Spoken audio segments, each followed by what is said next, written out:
Okay, Bradley. I'll let you know when we are on. It says we're already live. It says setting up your live.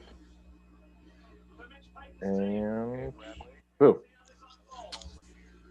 There we go. Let me just move this.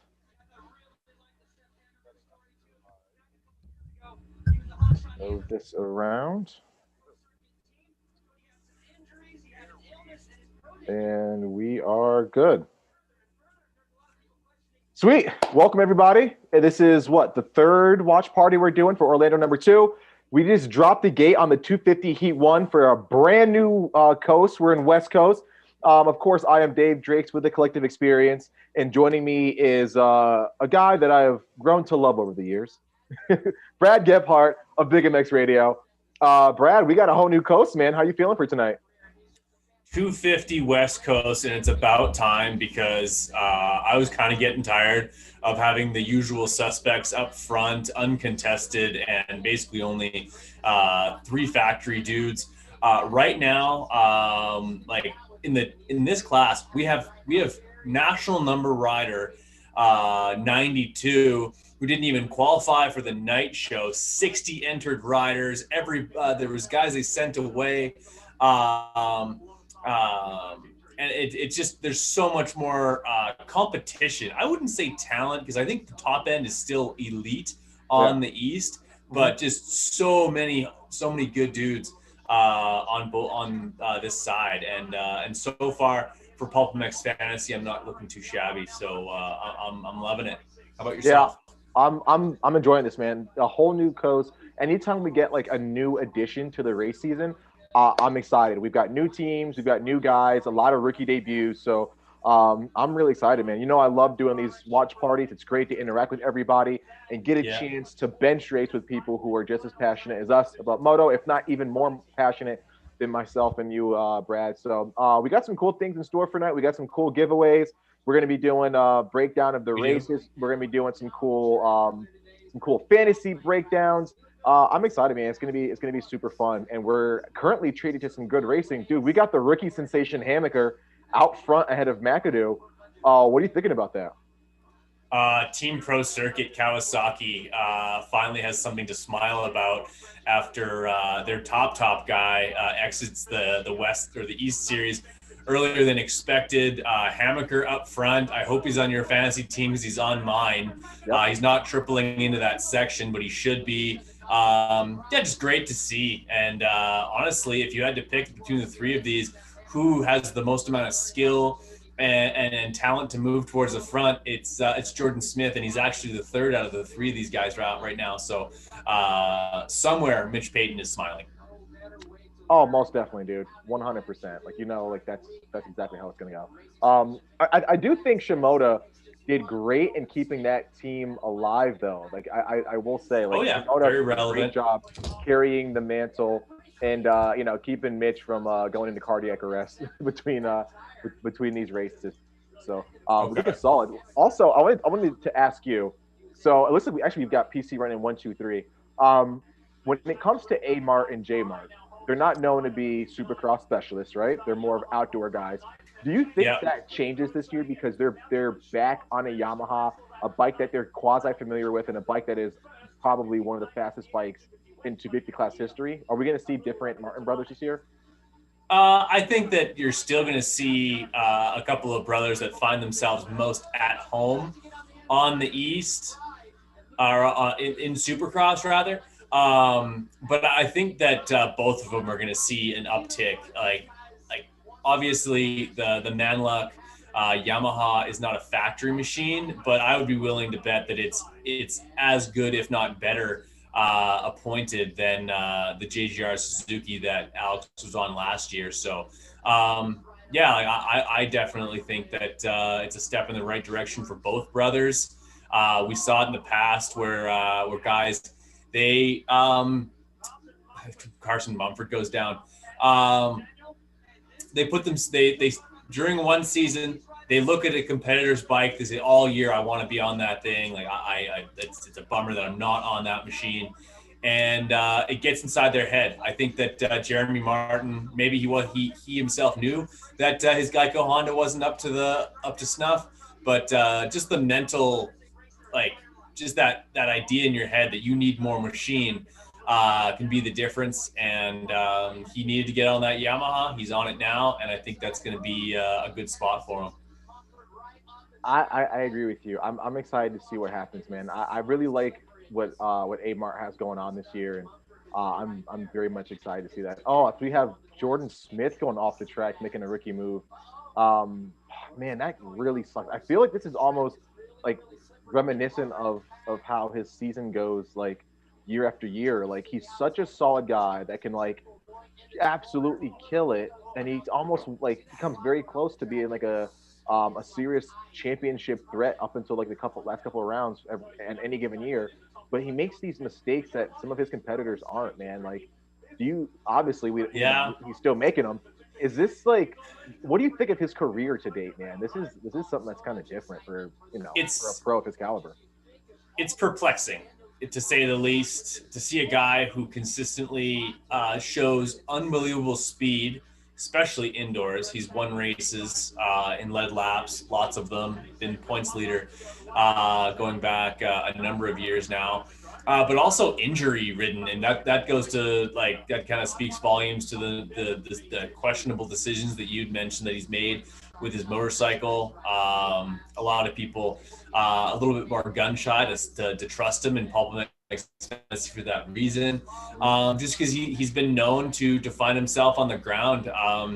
He's not the smoothest guy. I think he kind of grew up in that riding facility world of pinning it and not a lot of racing. And I think that for that reason, you see him up there in a lot of qualifying times, but his racecraft seems to be missing a little bit here and there. And those situations is usually where the crashes really rear their ugly head, and that has kept them out of action. And there's the checkered flag there for Macadoo. No legger. No footer there. That's hilarious. Throwing it back to probably some of the best tricks that Dave was ever able to throw down back in the day. Oh, but, come on. I know. Yeah. I don't like. I can't imagine you getting your ankles up for a heel clicker. But no, I don't even want to think about that. I have dinner coming up soon. But no, like Jordan Smith, he's a fantastic rider. But like the more time you spend off the motorcycle, every time you fall back down the mountain, it gets more and more difficult to climb back up. I agree with you, man. I 100% agree with you. He almost like reminds me of like, I don't know, like just name a rider. We've seen it time and time again of riders that just have so much potential, but where I don't like a Trey Kennard. Yeah, almost like a Trey Kennard. But I mean, Trey kept it together though, man. Trey was still able to knock off these championships. Yeah, well, Trey got he got 2 championships. He won his first championship ever. Mainly because Villapoto just didn't have – that was not Villapoto's series. Yeah. That was a weird championship. And then he won the outdoor title when Porcel basically gave it to him. But I think it's similar in the fact that he's just always hurt and then always comes back with crazy amounts of speed. There's lots of guys that have been that way. But yeah, Jordan is one of those guys. Like if you don't remember, like literally, I think at his pro debut, is that him or Sexton? Literally, they went over the bars in qualifying, and then had to sit out some time, and the rest of that year with Geico, comes back with Geico, or no, I think maybe I don't know if he ever raced a full season of outdoors with Geico Honda. Then he goes to TLD. Then he, like, you know what I mean? He's on his 3rd team, and he's yet to really produce anything since he was number 44, leading the points in Supercross. I think that was 2016. Yeah, well, Lord, goodness gracious. Yeah, that's pulling the stats out. If you guys are just checking in, we're doing another TCE Supercross watch party. Myself being Dave Drakes, I'm accompanied by Mr. Brad Gebhardt, Big MX Radio.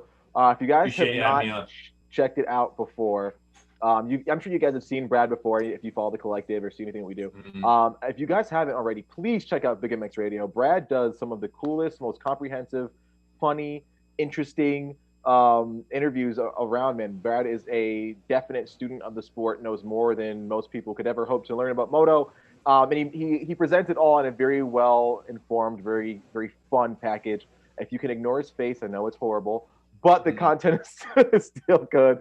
And he keeps it fun for everybody. So check him out, Big MX Radio, every place that podcasts are available. Hey, I appreciate the kind words, my friend. Aside from the diss on my personal appearance, which we're not going to bring that up because I'd probably get flamed in the comments. But you know what? We put out 3 podcasts this week, and the best part about all 3 of them is that you weren't on any of them.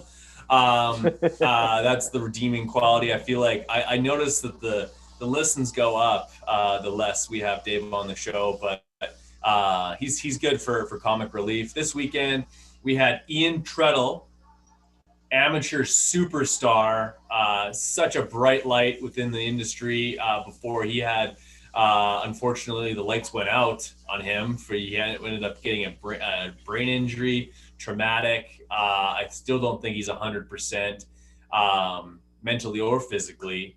And he came on the podcast for a great hour-long show where we chatted about a ton of things. I really enjoyed having him on. We also had Robbie Wageman. He's on Instagram as just Wageman. He's owner of R Jerky, as he's the number 69. Nice. Number on the Team Solitaire team. My girlfriend's like, nice. And then we also we had Matt Weller on, who is the owner and operator of MX Rehab. He does a bunch of bike rebuilds and stuff like that, some retro builds, some newer builds. We had him on to discuss and preview the 250 West class. So that was pretty fun. I really enjoyed it. And anytime that I can get somebody on the show that actually knows what they're talking about, aside from myself, is a plus. So that's why we had Matt on. Oh, definitely, man. That's you had some really cool videos on YouTube too. Yeah. Thanks. Well, going back to what you said, I'm really impressed with you because you always seem to have people on there that actually are interesting to listen to. But we had some cool videos up. We actually dug deep in the archives, found one from a couple weeks ago of AJ talking about what it's like to, have some really crazy, memorable moments in qualifying. We talked through that. We also have some deep dives of some really cool foul plug videos that you and I did, where we're talking about the race, predictions for tonight, actually. And we do that every week. We do the foul plug, we do the drip check, we do the power rankings, and we really get into top headlines. So guys, please check it out on the YouTube channel. And if you haven't already, hit that subscribe button right there. Help us to continue to keep growing this page, sharing the love of Supercross, and bringing you guys behind the scenes always with our inclusive vlogs and everything else that we have going on.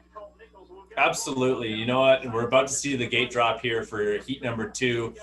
Jeremy Martin, the big number 6, the only one-digit guy in the whole the 250 class right now, I think. Yeah, I think he's the only one-digit guy. That's pretty fantastic. Yep. I think candidate for the drip check here is Hunter Lawrence. He's looking sick. He looks so good. He looks good. I know you love that colors too. You're all about every color of the rainbow. It has nothing to do with you finding. Oh, and he went down there. Someone hit the deck. Hard. Thrasher. He's probably on a lot of fantasy teams. Yeah. Damn. I was gonna say something and then I completely forgot what I was gonna say. Well, we got good racing on, dude. So I can't blame you. We got we're distracted by Hunter's gear setup, man. So I'm pretty stoked on that. So we got Martin out front. Martin looks great. I have a question for you. I think you know where I stand with this. What do you think about that rule that allows these fast rookies to race in the pro ranks for however many races and then go back to amateurs? Do you think that doesn't count for that's fair? That's only pro motocross events, though, not Supercross. Yeah. But some people would argue that's still a huge leg up. Do you think that that's fair? Do you think that rule is good? Does it help the sport? Does it kind of create almost like a sort of political favoritism with only certain riders that have the team to be able to do that, and further separates the privateer amateurs from the factory amateurs? What are your thoughts on that? Because I don't think you and I kind of dug into that too much. Well, I think there's 2 schools of thought there. Well, and there's one school of thought that Hunter Lawrence is absolutely dog shit at going through whoops. That was pitiful. That was bad. And if he continues to do that, this is going to be, oh, it's going badly. Yep. Oh, goodness rhythm was gracious ugly. me. That was, rhythm. Wow. Was that one of us on the bike there? It I looks think like that was it, huh? me. That was me. That's how I would ride a factory Honda in Supercross. That's maybe not have him on the like he looks good, but not maybe going so good. But anyway, okay. Two schools of thought here though is that we're having to consider what's better for the prospect, and also what's better for those up and coming. Yes.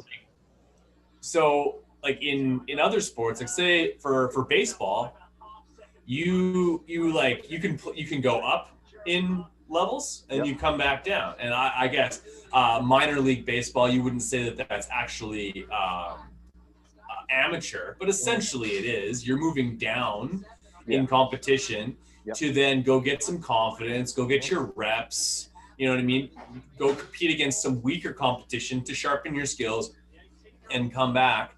I think that there's probably more instances of guys coming up too early and not being able to go back down to go recultivate some confidence and some skills in the amateurs than really hurting anybody. That when someone who's fast, say that like I don't know who's an example of who's done it, but like a guy like, what was it, Carson Mumford? He raced a few and then went back and raced some other rounds or something like that. I think he ended up racing some nationals and then ended up racing like Gatorback or something like that. I think a couple guys did that. A couple AMs did that. Yeah, like I think Dylan Schwartz did that, which like for the few events that those guys end up back racing with some of their old like kind of competitors in the amateur ranks, and maybe they put the boots to them. Like, is it that detrimental to the progression of those who were still in the amateurs that didn't race those nationals? Probably not. But does it help the confidence of one Dylan Schwartz or a guy like that? I think that it does. So, yeah, I'm a fan of it. I like to see it.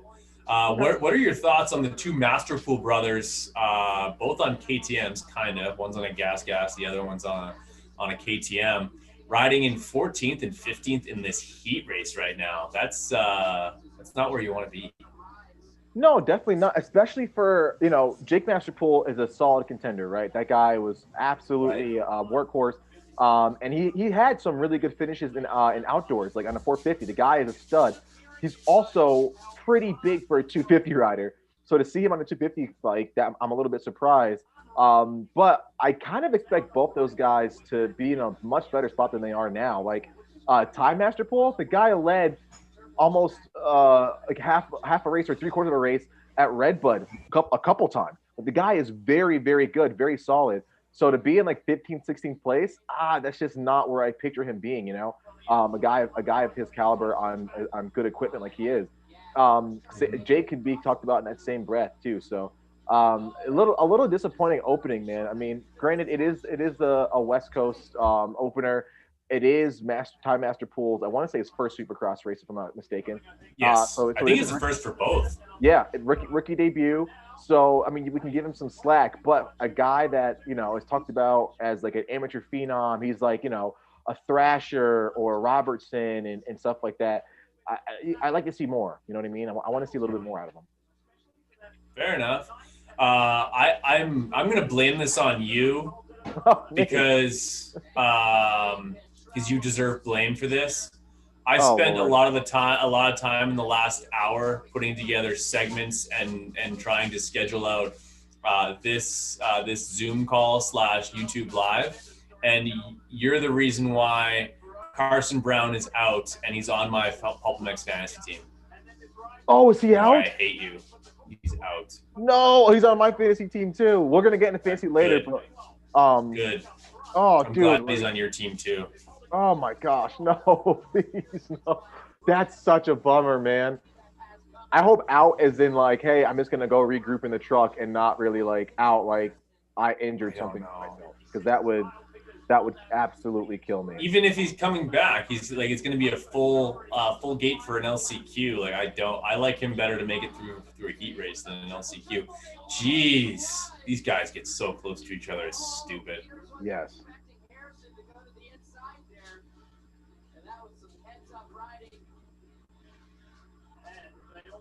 Cantrell. You know, I had my thoughts about Sean Cantrell back in the day. Now working his way into a qualifying position. Did you have him picked? No, I wanted to see what he was going to do first, but honestly, he was probably a safe pick where he was at. Like former factory dude coming back to racing. These guys just know how to make it into the main event. I don't think he's going to do anything in the main event, but they know how to get in. We got J Mart, we got Cooper, we got Lawrence, Robertson. Styles Robertson, he's riding really good. For a rookie? He should be. Oh no, is this what happened in the whoops? Oh, drilled the whoops. Cantrell, man. Did he go down? Yeah, hard in the whoops. Oh, he's on my send it team. That sucks. Oh man. I always make two teams for Pulp Next Fantasy, like a team that I think is going to do well, and then like a complete send it team. And he was for sure on the send it team, and he's now in pieces. Oh, what a bummer. Who's that goofy looking guy with the long hair down on the floor? The goofy guy with long hair? I don't know. There's a guy at the podium that was like had a ponytail. Spin around. Hey guys, be sure to hit us up in the on that chat. Over to your right-hand side. We want to be able to answer as many questions as we can. Thank you for tuning in. For everyone that's watching, we really appreciate it. We love the interaction. We really appreciate you guys like starting the conversation up and talking to us, chatting with us, asking us questions, and getting into a good dialogue. That's why we started doing this thing. We absolutely love talking to you guys. We love sharing the passion for the sport with everybody. So yeah, let's hit up this this chat. Let's if you guys can, please be sure to hit that subscribe button. We're trying to grow the channel and be able to continue to keep doing great things like this for you guys, as well as provide you with some amazing behind-the-scenes opportunities and content via our vlog and our amazing internship and fan experience programs. That was a pretty cool race, Brad. That was good. Intense. I mean, Martin setting the standard. It looks like him and Macadoo drawing first blood, man. Like, is it going to be between these two guys? Like, it looked like it was pretty solid. Yeah, I see a lot of potential for guys to really, really emerge.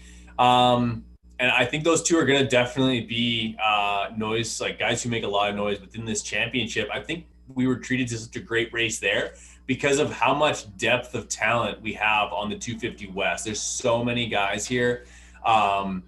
There's probably 30 guys who feel like they should be a main event guy, which means every single night there's no less than 8 guys that are leaving feeling very disappointed, and probably even more guys, the other 10 guys in the night show that are like I'm that far off. Like they're really, really testing the metal here. So I think what the result of that is going to be some really, really interesting looking heat races where you have like the last coast, we literally had like the top 2 guys were decided for the heat races, and then like everybody else sort of just like it was kind of just put those results in a blender and see how it all comes out. But now we have a lot of positions being hotly contested for even in the heat races. So I think that's going to make for some wacky LCQs, and I'm looking forward to that. You know, I love my LCQs. Those are probably some of the most entertaining races of the night. Oh, definitely. And what's cool is back in the day, I think everyone kind of gravitated more towards the LCQ for the 250s. But this year, the LCQ for the 450s, dude, the first 2 or 3 dudes are factory riders. Like, holy shit. Like, yeah, well, it's nail-biting season for those guys. Exactly. And the thing is, like, when you're a factory guy or a factory-supported guy and an LCQ, it almost makes you as nervous and desperate as the privateers who it's their first time trying to make it into a main. So the racing ends up being just as freaking insane, which is kind of crazy, but it's an absolute treat for people like you and me who just love seeing bar banging action in the LCQ race. But no, dude, 100%. Yes, sir. I definitely agree with you. Yeah, we're gonna get to some really good stuff. So I don't know if you watched the the broadcast for qualifying, they had Miss Universe up there. What are your thoughts on that, man? Did you think? I don't care. This is what I think. This is what I think, Dave. I don't care. I don't care. And I don't think anyone else should care either. Honestly, I couldn't agree more, dude. I thought I added nothing to the broadcast. It almost made the people that they bring on sometimes almost makes it feel a little hokey, right? It almost makes our big time. Who gives a fuck? Do they still have a Miss Universe? Like, what's the qualifications for that? Well, that's the thing. Like, I'm not knocking the competition at all. I'm not knocking. I think Miss Universe, the pageants. I've got buddies that do it. Cool, great. I think when you have somebody come on to be like, oh, hey, I'm so and so from this pageant, and I'm gonna talk to you about Supercross. Like, pageant anything. Really like if it doesn't have anything to do with athletics, yeah, it shouldn't be on a sports broadcast. The last person that I actually saw that I was like, wow, I actually really dig what's going on, or like hearing them talk, was Diana Dahlgren. Diana came on. I actually was like, okay, cool. What does Diana have to say? But since then, dude, I don't know what it's been, but I literally haven't cared for like guy or female like pit side reporting. No, to be honest with you, it didn't make any sense in 2001 when they had Matt LeBlanc. Is it Matt LeBlanc? The guy from Friends. He would come to races. They'd have like Randy Johnson, the baseball player, taking photos because he was into Moto. Like, I feel like anybody with more than 60,000 followers on Instagram comes to the Supercross PR people and is like, hey, I'd like to be featured on your broadcast. They'd be like, absolutely, just roll out the red carpet, and no one cares. Side note, I think they might have changed it. They must have done multiple jerseys, but Ken Roczen's gear tonight, first of all, fire. Secondly, he posted the picture yesterday where the back of the jersey was Lewis Hamilton. I like that look. Like it. How freaking cool is that? This is and Lewis posted it today on his social. Yeah. So that's doing more than Miss Universe, I think. Oh, dude, 100%. Like, that is so freaking cool. Number one, the gear is beautiful. But then when you have like that cross promotion with major motorsport like F1, Lewis Hamilton, dude, he's like, I put him up there with like Cristiano Ronaldo. Like, they're ambassadors for the world. So like that is huge for our sport. He has probably the biggest reach of any motorsport figure. Yeah, at all. I agree with you 100%. That was super cool to see. And I think that's what the sport needs, are guys like Roczen and like I would almost say McGrath in that regard too, because he kind of did a lot for promoting us with like the 1-800-COLLECT. Him and Ricky were on like the Tonight Show and all this other stuff. That expansion into mainstream, that is freaking phenomenal. So anytime we can grow our sport, I'm sure you guys can all agree, we are for it. Let's grow this sport and show how badass it is and why we're the best in the world when it comes to fans, when it comes to just having a badass sport that we all love. Mm-hmm. And just like for those watching, if they watched last time, they liked some of the segments.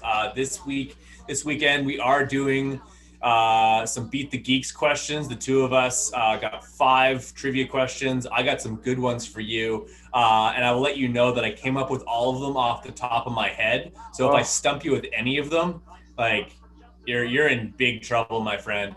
It's gonna be bad. And then we're also going to be bringing back the Battle of the Broads, where our two girlfriends will go toe to toe in a naked mud wrestling. I mean, trivia contest between the two of them. I'm getting looks now, and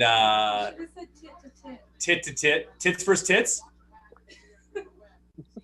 Yeah, let's steal some segments. Either way, tit for tat. But it's going to be fun, and I'm looking forward to it. That's the second time this year we've seen Cooper Webb fall inward to a tough block. He needs to stop leaning on those so much. Like, I feel like he sees those tough blocks, and he's like, lean on me when you're not strong. And I'll watch your podcast on YouTube, Dave. Let's hope that's the end of Brad singing. And Kenny just went 3-3 before the finish. I'm sorry. Is he doing it? Dude, That's a good line. That finally. is such a clean line.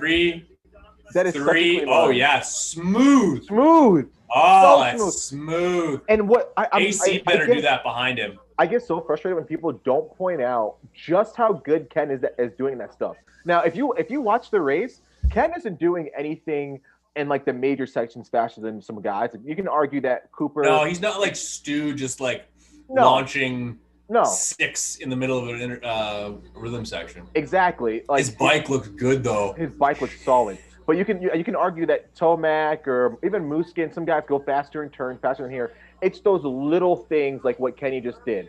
Feet on the pegs, 3-3, right into before the finish, super smooth, made up maybe a couple tenths, and do that over what? Just say 5 laps. There's your second and a half, 2 seconds right there. That's why he's able to pull away in the first 5-6 laps and sprint away. Kenny has lines like that, those little crafty lines that are so good. It sets him apart, man. And he's the man for that reason, man. People definitely have to acknowledge that guy's riding style. Did you see the one on, I think it was Tuesday on his, or maybe it was Wednesday on his Instagram where he's going through that corner and he just kind of like just unweights the bike. Like that looks so simple, but like to anyone, like you and I have hard time going through corners, period, let alone levitating and floating our motorcycle. Exactly. Shout out to Alex Ray, who's currently in 9th, defending to guys like Max Anstey, Mitchell Oldenburg, who's riding a 450 for the first time since 2016. Really strong ride from your boy, who's back from getting COVID, and he's not going to have to worry about it either. He's not even going to have to do a negative test for the rest of Supercross after missing a couple of weeks. Who just went down there? Was that Ray? For fuck's sake. It's a bummer, man. Yeah, he wasn't feeling good one Saturday, man. We could see it in his face. He's like, "Oh, I think I ate something." And I was like, "I think it's more than that, dude." So I'm going to stay 10 feet away from you, man. So I'm glad to see him back, man. I know the team operates so much better when everyone's there, all the personalities. SGB Racing is one of the most fun, absolutely most fun teams around the pits. And if you guys haven't taken a deep look, check out our vlogs on our on the YouTube channel. We've got tons of vlogs featuring SGB Racing. Those guys have so much fun. You can hear me cracking up in the vlog all day long. So anytime you can have all of the characters there, it just elevates everyone's game and keeps it super fun. So hopefully A-Ray can get her in the main tonight, man. He's gonna have a tough time. I'm not gonna lie to you. We've got Max Anstey's back. I want Oldenburg in. Like, man, it's if you don't have Oldenburg on your fantasy team, you're drunk. Grow up. I agree with you. So it's a rarity now, Brad, that we see riders who are riding in a 250 for one coast go up to the 450 for the other coast. Like, why do you think that is? I just think in the past there's been like so many guys that are very, very serious about racing their one coast, and the distances are so much further to race. Like, say, like, because we've had it in the past where like you have the West Coast, like racing West Coast Supercross, for all intents and purposes, is a pretty low, not only low budget, but it's not an extremely expensive ask. Most like the furthest we've gone with the West in the past has been like St. Louis or Houston for that one round in 2018 that we basically went there and came straight back, and actually a lot of guys missed it.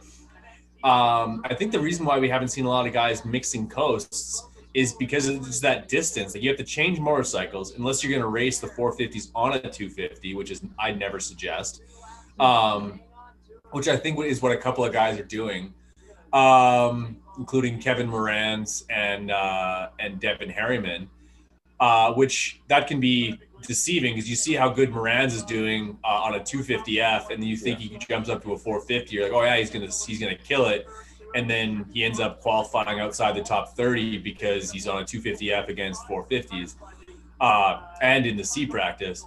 But I think the main reason why you haven't seen it is because you have guys who call home California and they race most of the races out of California, and then the series goes to Dallas and then Atlanta and wherever else. and it's a big ask. It's way more travel for those extra rounds, and not always a lot of gain. Yeah. And then the reason why you don't see a lot of 450 guys, or a lot of East Coast 250 guys racing 450s on the West is for that same reason. A lot of them they call out East their home base. So Yeah. picking up everything and going and racing out on the West Coast for 6 weeks before your season really starts doesn't really make a lot of sense money wise. I agree Honestly, with you. I think all privateer guys should just race in the 450 class because there's no money in the 250s, like none. Yeah, I have to agree with you. Plus, I mean, if you think about it, all the things that you have to do to make your 250 competitive, it's quite a bit. It's only the rare talents that you see that really don't have to do too much to their bike. But to be competitive, man, you have to really massage your motor, have your suspension really dialed, and that Yeah. stuff costs money. I mean, the suspension setup that you and I get when we send their stuff off to, like, say like an SGB Racing or something like that. Nice Um, plug. Thanks. We're paying what, like maybe like a grand, something like that. But we're Yeah, getting between revalve reframes. $1,000 and $2,000. Yep, exactly. These guys, they need something that's even sturdier than what we have. They're spending 4, 5, 6, Oh, 7, 10 grand for their suspension setups to get stuff that you and I probably can't get or would even see the benefit of because they're yeah. not going Mach 10, right? Oh, for sure.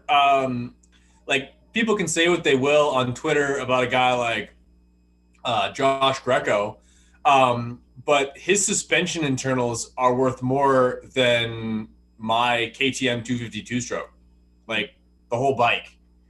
And like the not only is it's expensive to buy that type of suspension, but it's also expensive to maintain that style of suspension. Like you think of guys like Bubba Pauly, who is active through the collective. You can spend the day hanging out with him.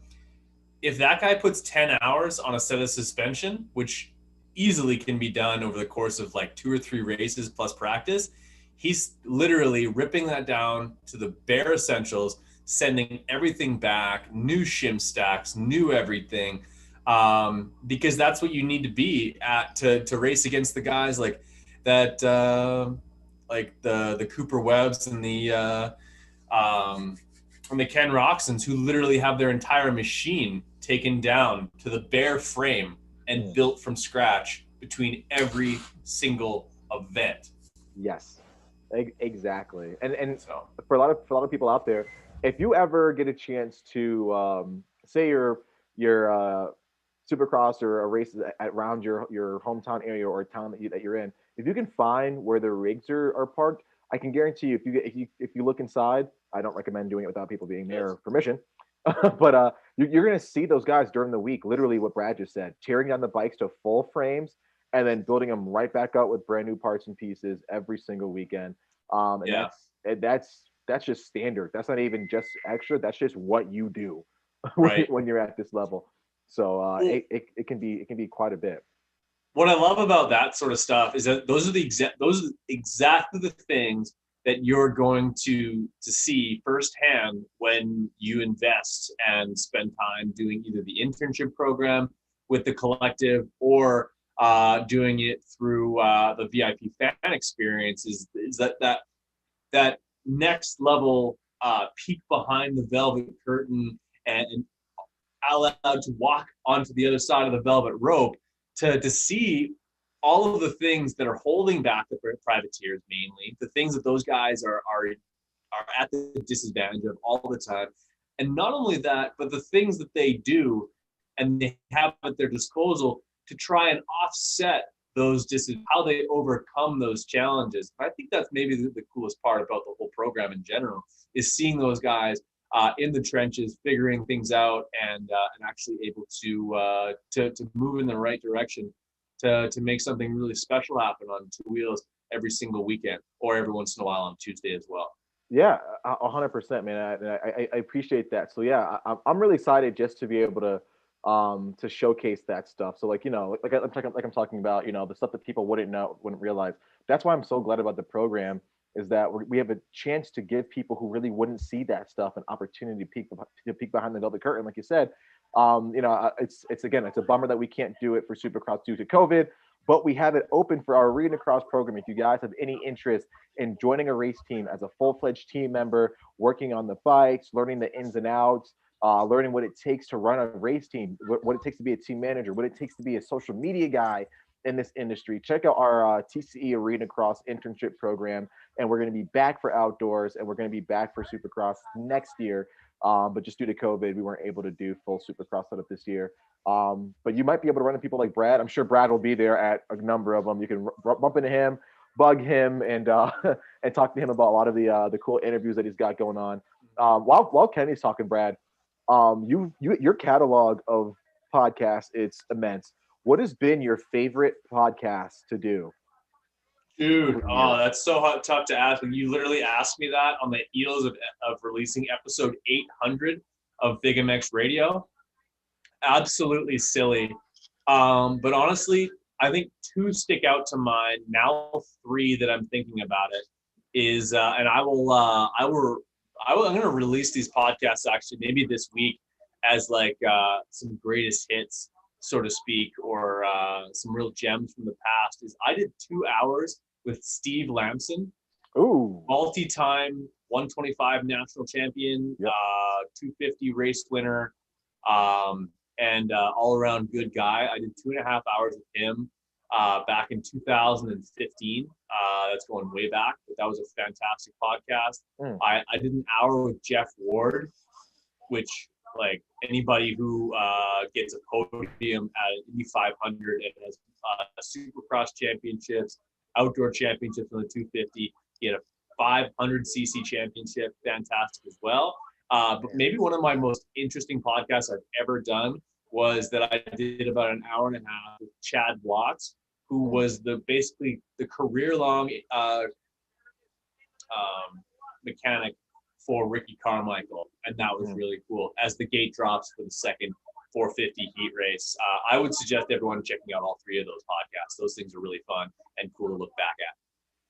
That's so cool. I can't remember who it was that you did one with recently.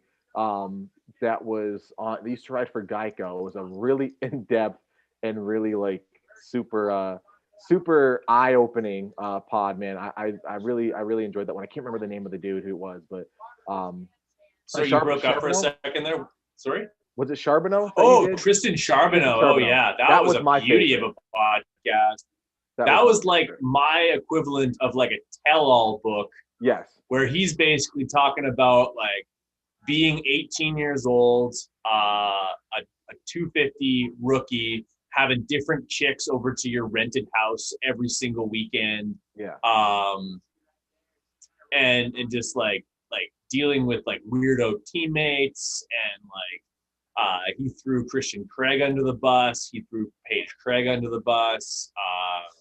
Just silly things, and like basically said that like the guys with the all those this like the riding facilities, they don't even do school. They basically like they can't count they couldn't count over 10 if they had their shoes on. It's crazy.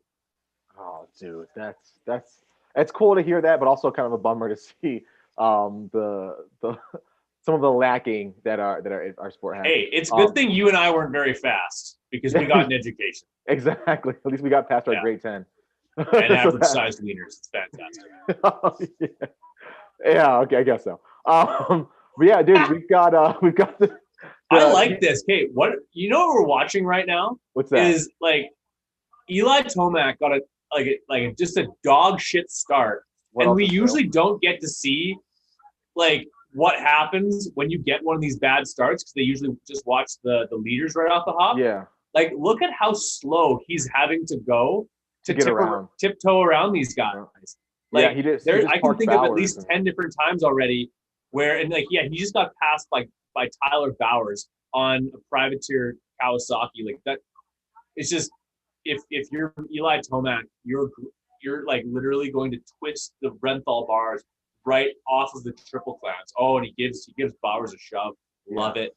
But like, it's just this is what you deal with when you don't put yourself in a good position.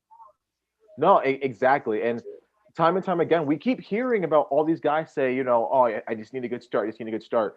This is prime example, people. This is why you need a good start. Like we all know just how lethal and potent of a rider Tomac is. This guy should never be anywhere near not on the podium. And just when you have a bad start, he's held up just so much. Like you said, Bryce, he had to go so slow to get around some of these guys. And that's not a knock on to anyone. Tyler Bowers is an absolute beast. That guy is so freaking fast. He's the bear. He's the man. This guy is such a stud. But it just shows you how fast Tomac is to be able to like say, you know what, Bowers, the ridiculously successful arena cross rider who's ungodly fast, is holding me up. Like that's just a testament to how fast Tomac is and why it's so imperative to get a start. We're not even really. Tomac's got that 3-3 before the finish too.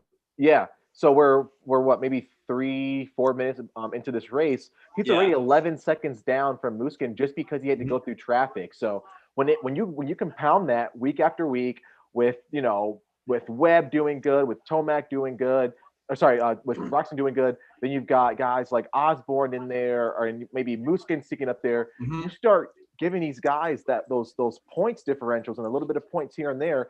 It compounds, man, and it skyrockets you into the point to where you're like, you know what? Now I'm like 3 races down. This sucks. How can I possibly make this up, right? No, he's been giving away points in bunches lately, and it sucks. He has. Getting back to our discussion about Tyler Bowers, like you say, he's a strong guy. Like if you think that like if he came on to you, you'd be strong enough to tell him no. Wait, say the last part again. Like he's a pretty strong guy. Like if he was like coming on to you, do you think you'd be strong enough to like push him off and be like, yo, no, I'm not going that way, dude? I don't know, dude. He's the bear, dude. I don't know. Question. He's the bear. And the guy's got a big. Isn't that why they call him the bear? Forearms, like once he gets a hold of you, dude. I don't know. No. That's. I'm talking about having like a little wrestling match. I don't know what you're talking about. Oh yeah, I'm sure. That's hilarious, dude. Tyler would be dying laughing right now if he heard that. Dude, you're so weird. That's so funny. Ooh, Ferrandis with the 3-3. Yeah, I think they're trying to figure it out. And do you look who it is, dude? We've got Anderson making a run to the front. Brad, I want to ask you the last couple of weeks. What do you think is the one thing holding Anderson back? Because clearly he's got the speed. He won one of these things before in convincing fashion. Is he a partier? Or is that just? I think so. I think he gets fucked up. I don't think he drinks that much. Although the last time I spoke to him in person, he literally declined my interview so that he could go drink beers. So, like that's like I can't even lie about that. He's like, I'd love to talk to you, but me and like his like Team Fried guys, we're gonna go get fucked up after the Houston Supercross in 2018. I don't know if you saw this, but Ferrandis down. Guess who put him there? Mookie. Yes. Yeah. No. That's like I was gonna say you did. Do you think that it's extra salt in the wound when it's Mook? Oh, it's so much worse when it's your teammate. Yeah, exactly. Like that's what I think. It's like extra salt in the wound. Like Mook. I really hope that was like a hey man. Why'd you do that? I couldn't grab the brakes or something like that. Why'd you do that? Funny I couldn't grab the brake. He literally like jumped into that corner. Yeah, that kind of surprised me. But what's the chanceability those guys are not friends? Like they're already not getting along. Hi. I honestly I like Ferrandis. I can't see him being much of like a really fun teammate to be around. A lot of guys are getting that 3-3 before the main now. Yeah. I've actually done that to somebody in a race, like a 450A. I have definitely slammed somebody like completely Mookie style, and had to apologize profusely about it. No, I've been on the receiving end of more takeouts than I don't trust myself to go in there and take somebody out without taking myself out. Like, so more often than not, it's like if I'm gonna pass you, I'm just gonna blow your doors off coming out of a corner usually. No, I hear that. Oh, Marvin Muscan goes down. Hey Brad, so Taurus has a cool point in the chat. He goes, how cool would it be to see one of the Ryans race a couple 250 West rounds? Do you think they'd be eligible now that they've been off for so long? Technically, they would be, yeah, and I think they would win.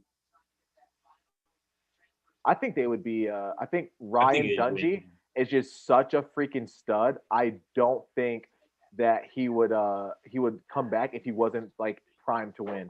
Oh man, did you see Anderson take out Muskin? The No, second last corner? no.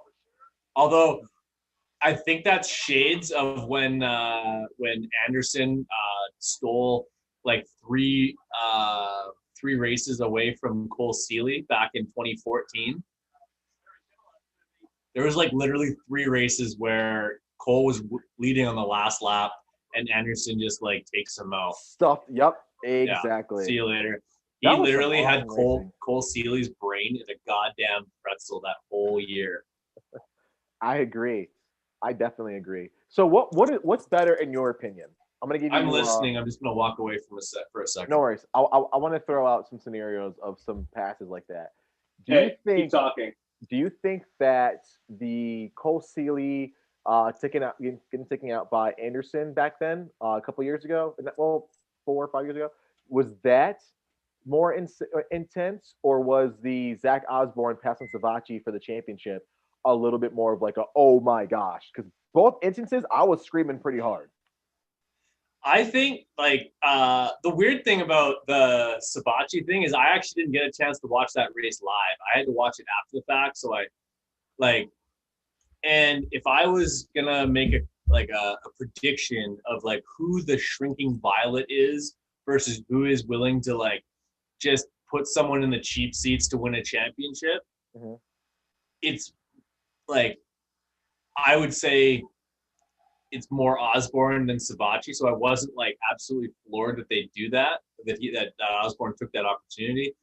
It looked more spectacular the way that like Joey grabbed a handful and his bike kind of does a Polish donut and spins around on the ground. He's like laying on the ground watching his championship race away from him, which I found hilarious. Yeah. But I think that it was more impactful in 2014 when Anderson kept doing it to Seeley, because it happened like four times. 4 times, yes. Like exactly. It wasn't just one moment where it got ripped away. Like I think in that championship, I could totally go back and check the lap, like the laps led. I'd be willing to bet that Jason Anderson led like 12 laps of that entire series and won 5 of the races. It was fucking retarded. I have to agree with you. It was next level stupid, and that's why, honestly, I think that season is what turned Anderson into the animal that he is now. Because prior to that, he was national number 17. He was kind of a bum. He was like not doing too much. Rockstar Suzuki, or Rockstar KTM. He'd been sent home a couple of times. So yeah, I agree. But yeah, I know you wanted to still take a break to talk about the AX Arena Cross internship program with the collective, which is, in my opinion, something really, really cool that you got going on, because it involves a good friend of mine whose name is Jeff Crutcher, who, if you can spend a day with anybody getting to know the sport, a guy who's going to throw your feet to the fire and say, hey, run my social media, and if you don't run it good, I'm probably going to make you walk home tonight. It's Jeff. He's super cool. Like, it's baptism by fire when you deal with that guy, but it's exactly the type of crash course you want. And it's available with probably more access in Arena Cross than you'd ever get through Supercross. It's kind of the best of both worlds in that respect. And that's what you got going on with a few rounds left in Arena Cross as the gate drops for the KTM Junior Challenge. Yeah. 100%, man. Like, that's one of the cool things that I'm really excited about for the Arena Cross program, is that like you get to do so much. And when we say like the internship program is super immersive, we mean immersive. It's such a fun program for people who are fans of the sport and who say, hey, you know what? I want to get a job in this sport, or I want to see what it's like to be a pro at this level, or I want to, just hang around a pro team in the best way possible. I absolutely love the fact that Jeff Crutcher and the ATC Flipside team is a part of it, because, like you said, Jeff really throws you out there, but he does it in a cool way that still gives you the support and help you need, but you're helping the team with real world problems. You're actually walking the bikes to the line. You're actually meeting with these gear guys. You're meeting with these gear companies. You're running some social media stuff. You're learning how to do it properly. You're taking photos. You're organizing the day with the guys. You're learning program and team management. You're learning mechanic skills. You're making tons connections. of hands-on stuff. Yeah, tons of hands-on stuff, and you're getting the opportunity to make these connections that last you a long time, man. It's like you can literally, at the end of the day, the numbers in your phone are for dudes that can literally set you up in the sport. You know what I mean? And I'm really glad about that. And yeah, it's a bummer that we can't do the Supercross side this year, but the Arena Cross program offers the same amount of connections that you can make, the same level of experience, and you're getting a little bit more one-on-one and a little bit more access because it's a little bit more open. Yeah. So if you guys have any interest in it, check that link in the description below for our TCE Arena Cross internship program. You're going to absolutely love it, and we can't do it without guys like that. Brad, Big MX Radio being great sponsors for us.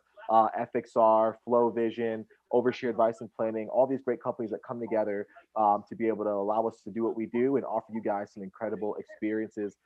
Brad, we got to get you out to an Arena Cross. Once the world opens up, you and I should go to Arena Cross and make that part of our yearly track get together.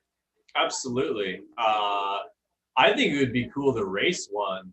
Yeah. Like I would be totally down to put the bike in the back of the truck and drive down to Arena Cross. Maybe there's got to be a vet class that the races during the day at one of those events to add to the numbers. Maybe even, I don't know, like honestly, watching the main events, like I think I could probably qualify for the 250 class. I don't know if they allow 252 stroke. Yeah, I probably would. They might, man. I think that would be cool. Yeah, no, that would be super cool. Imagine, like, even if I don't qualify, do you think anyone would pay to have a VIP fan experience with me? Honestly, dude, I definitely think so. I know I would laugh my ass off like hanging around you for the day, but again, we're buddies, so I think so, dude. I would absolutely, I would guarantee whoever signs up to hang out with you for the day, if you were racing, would go home laughing their ass off. They would have at least 3 or 4 new insults that they learned. Maybe 10 good behind the scenes stories of guys that would probably, pro guys would probably make their brains explode. And I'm sure enough laughter to last you a lifetime. So I think it would fair enough. I think there'd be people who like leave being like, they'd have like new insults and new names to call people. It'd be like, they'd walk around calling people a muppet or a fucking pigeon or something like that. Just one of the, like, just a bunch of hockey insults that I bring along with me. That and then also they'd have a bunch of dirt on you, like stuff that I can't even say on the podcast, which I say a lot of things, but I would dig deeper. I would say things that might not even be true, and about Dave Drakes. But no, it'd be fun. I'd be totally down for that. Even if we did, like, I don't know if the world opens up by Millville of this year, we should totally do an amateur day Friday, like VIP fan experience where I just have like somebody taking care, like someone like as is a mechanic for me for the day. That would be awesome, and we'll just give them a ton of media coverage, like feature them on everything that we have. Yeah, that would be super fun. And then you have to race too, though. I'll race. You gotta throw the Kawasaki in the back of your Dodge Ram pickup truck with your white sunglasses and drive on up to Millville, and you and I'll go toe to toe in the plus 30 B class. Exactly. I am so down for that. By the way, I want to. You're one of the reasons why I got a truck, because you berated my little Jetta so badly. Yeah, that truck saved my ass on the way home from Indy round number 1. You're welcome. That blizzard. Oh my gosh, dude! If I had that Jetta, I would never would have made it. I still would have been upside down. You'd still be in Indy, or you'd somehow like the wind would blow you to Texas and you'd be frozen. Dude, can we talk about that for a second? Like, why does Texas suck so badly at winter? They don't have the infrastructure for any cold snaps. They don't have warm stuff? Dude, their houses were freezing. Pipes are exploding. Like, there's no insulation. Plus, a lot of people, they don't really know how to do with certain things. Like, hey, always keep your pipes running just a little bit to get water running through them. Hey, turn the water lines off if they're completely going outside.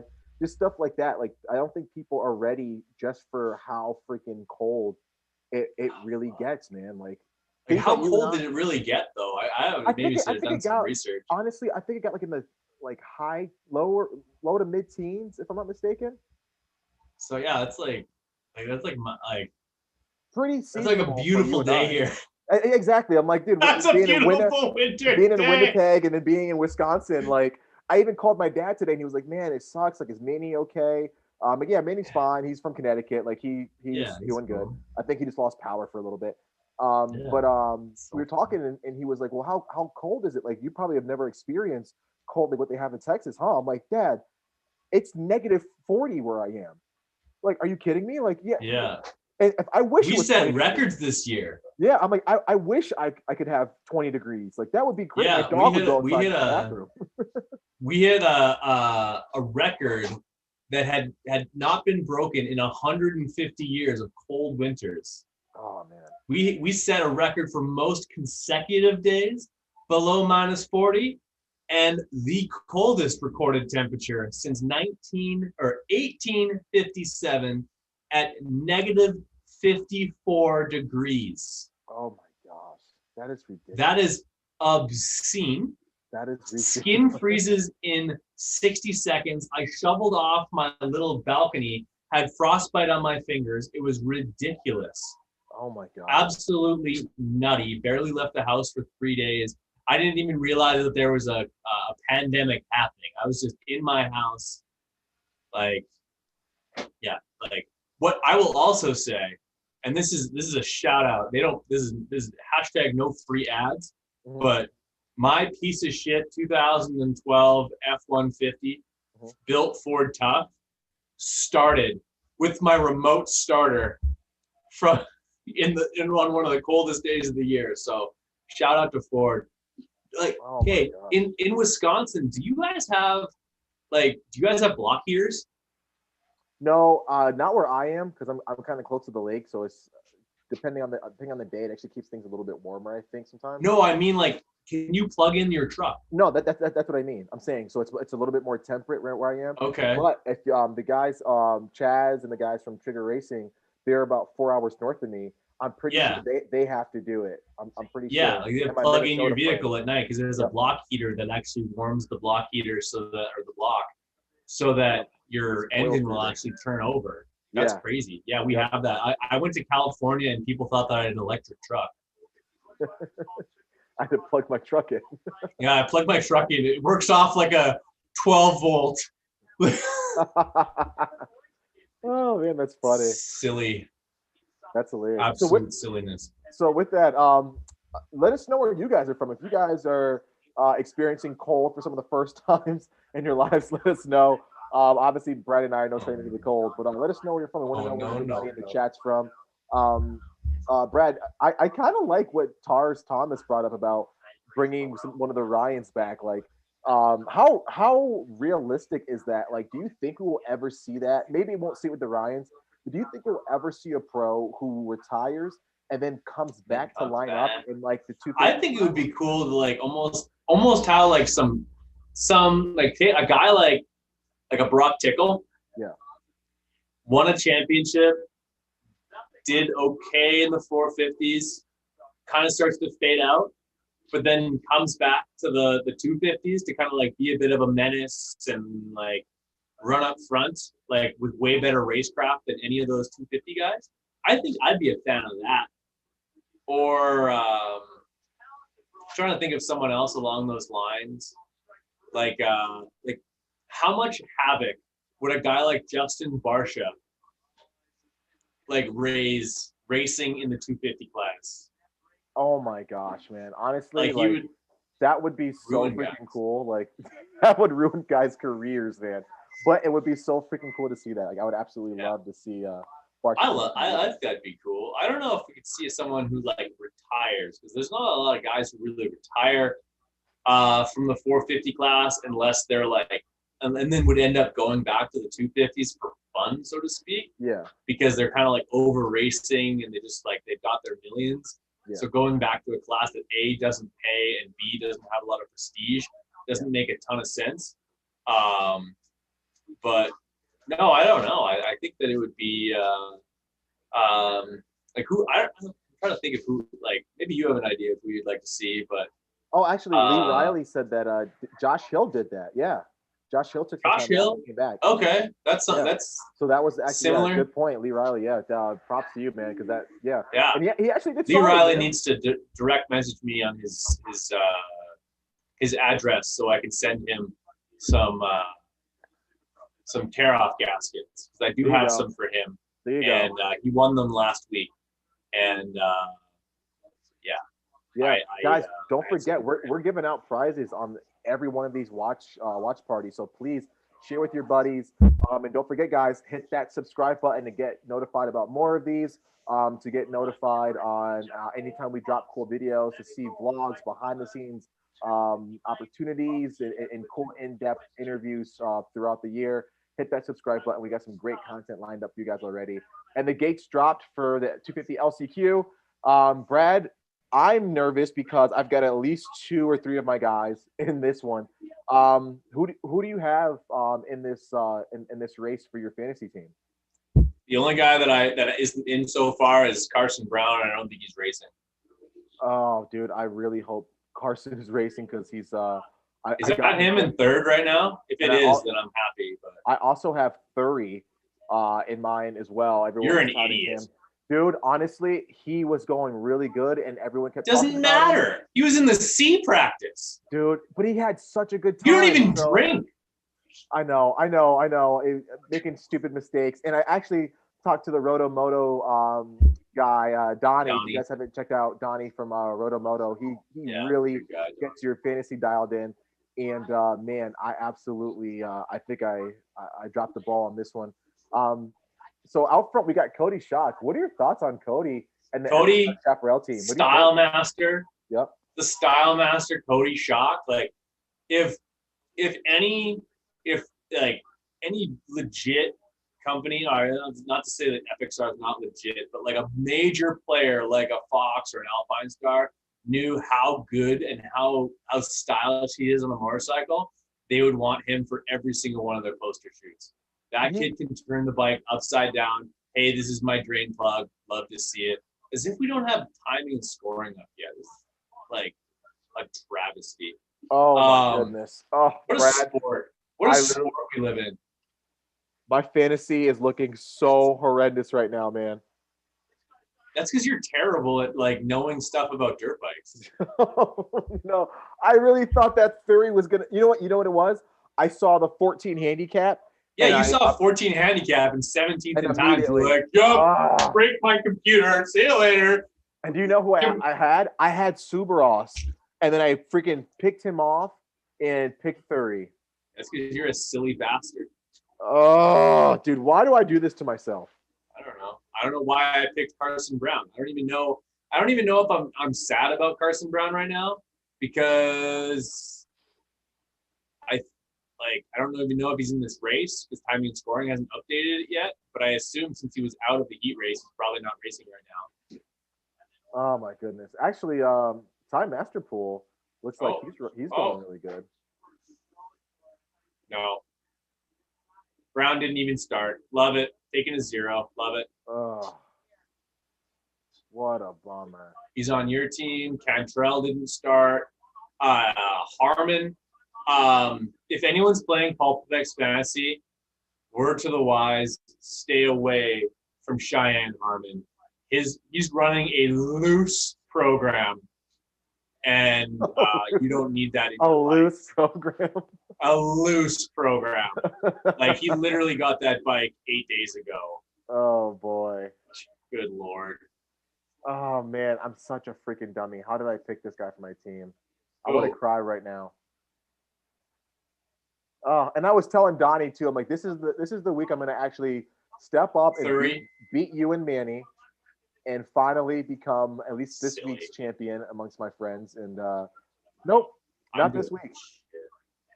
Yeah, no, I'm not. Like, obviously Brown's not even in this race, so like, good for me. Awesome. Thanks for coming. I should have been played this so safe. I have no one to blame but myself. Yep, same. It's our fault. when Carson Brown is qualified 11th, I really like when national number whatever the hell he is in 11th. I think that's a safe pick, and he's watching this.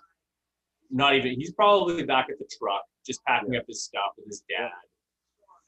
Side note, Carson Brown's dad is one of the two brothers that started BBR racing back in the day. Yeah, which is Brown Brothers Racing. If like any all of you those guys, cool 50s from back in the day. Yep. If any of you guys are followers of Carson Brown, this guy has some of the sickest pit bike riding videos of all time. Arguably the best pit bike rider in the world, I think. Oh, for sure. If these races were done on pit bikes, Carson Brown would be like 9-time Supercross champ. Yeah. But unfortunately, that's not the case. Exactly. And we actually have Supercross sneaking into a qualifying spot. Right behind him is Schwartz. Yeah, he's going to get got by Schwartz, though. Sorry. Exactly. Who Thomas actually was smart. Jordan Bailey's not going to make the goddamn main event in a home race. That sucks. It just shows you Surratt, you got Mumford, Austin Howell, like Masterpool, Cantrell. These are names that we were used to. Leonette, dude, you know. Munoz. How many guys do? Yeah, Munoz. And the Team Solitaire team. These are solid, super fast guys, and they're not making the main, man. And Chris honestly, Howell. I think Chris Howell's made tons of main events over the years. Yeah, and this is because I just think that the West Coast was just so talent heavy that everybody's showing out for this one. It's absolutely insane. What do you think is going to happen here? Is it Schwartz or is Soups going to get it? I think Supercross. Oh, he's going inside. He's familiar with this spot. And I think it's gonna be Supercross, man. Okay, so you're a bit ahead of me. Schwartz made a mistake. We've got a 3-person stuff. A 3-person stuff. Oh, it's Schwartz. It's Schwartz. So lucky Tars Thomas, dude. You were a lot smarter than us by picking Schwartz. I'm a dummy. I picked Curry. That is pretty freaking crazy. Oh, what the? Yep. Just silly things happening. And nabbed Jordan Bailey. Yeah, Jordan Bailey. Dude, talk about a fall from grace. At one point, literally Team Green Kawasaki's #1 guy now literally lists himself as his #1 sponsor and is on a BWR Yamaha and not in the main at his home Supercross in Florida. That sucks so much. Yep. So I'm with Tony, obviously, as are you, Brad. We picked Carson Brown for our fantasy, and I think he was a high pick trend, so I'm not going to lose it. I think a lot of people had him. So yeah, I don't think too many people had 30, so I'm screwed because I only have 2 guys in the 250 class in the main. So literally, I'm probably forfeiting 70 points right now, not having 2 guys in there solidly. So that you could be forfeiting 104 points. Because those guys, you could have picked. There's going to be guaranteed 252s in there. For sure. You should have picked Wageman. Yeah, I should have. Wageman? Hello? I should have put Wageman too on the team. Let's be honest. Let's call a spade a spade. Oh, I'm a dummy. I can't believe I messed up. This is the second time this year that I've given up points, and I'm falling back in my league. I'm falling back in your league. Last weekend really threw me off. It sucks. I'm absolutely I'm appalled by myself. How are you guys doing with your fantasies? Let me and Brad know how you're doing with fantasy stats. Have you been kicking butt with your leagues? Also, have you joined our league? Have you joined the Big MX Radio League on Pulp MX Fantasy? Have you joined the $10 buy-in fantasy league? I will accept someone to come in late, but I should. Yeah, please. Here's what are your thoughts? Talk to Brad. I'm 2nd in my league. My girlfriend says I'm not allowed to win. I think it would be really cool if you did like a last minute, like, hey, I know I'm like second or third in my league, but I'm forfeiting myself. So whoever was third or fourth, boom, you moved up. So I think that'd be a cool little surprise. Okay, fair enough. So you're on board though. You say I can't win either. I don't think we can win. I don't. I think we have No, to. We have to pull ourselves out. Okay, she's been right about one thing since we Listened started to dating. me the first time. Like I can't believe it. That is She funny. made gluten-free pizza Accidentally. That sounds delicious. No, it's the worst. Your new trivia. Oh man. So Tarj is saying he got 160 last week, Brad. That's not the worst that we've had between you and Dude, yourself. I've had 160 in the 250s alone. Yeah. We know you crush it. Okay, we get it. Yeah. But I've only had 1 week under 200 points. I'm not looking so hot right now. I'm not very proud of my team. So, and Thury, Dominic Thury was a 7.8% pick trend. Oh my gosh. Carson Brown 44%, Jordan Bailey 27%. So, I don't think many people are Mumford 11. Not many people are getting the points that they need. Wow. Kind of crazy. The first round of the new 250s always throws people for a loop because they don't know. Yes. Because there's just so many things you don't expect. 450 LCQ. Do you need anybody?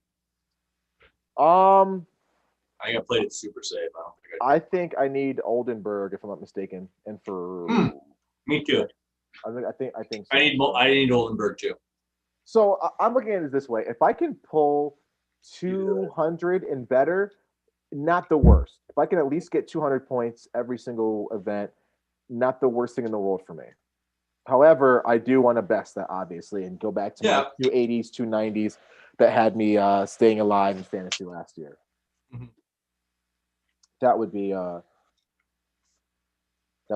The only reason why I care about doing well is because I want to do well in the Industry Idiots League, where I'm out of 600, I'm 25th. Ooh, that's not bad. Not terrible. This pizza's not terrible. Yeah, it's not bad, dude. I like gluten-free pizza. Do you drink non-alcoholic beer? No. Like, for those who don't know, Dave cannot drink. He has a kidney problem.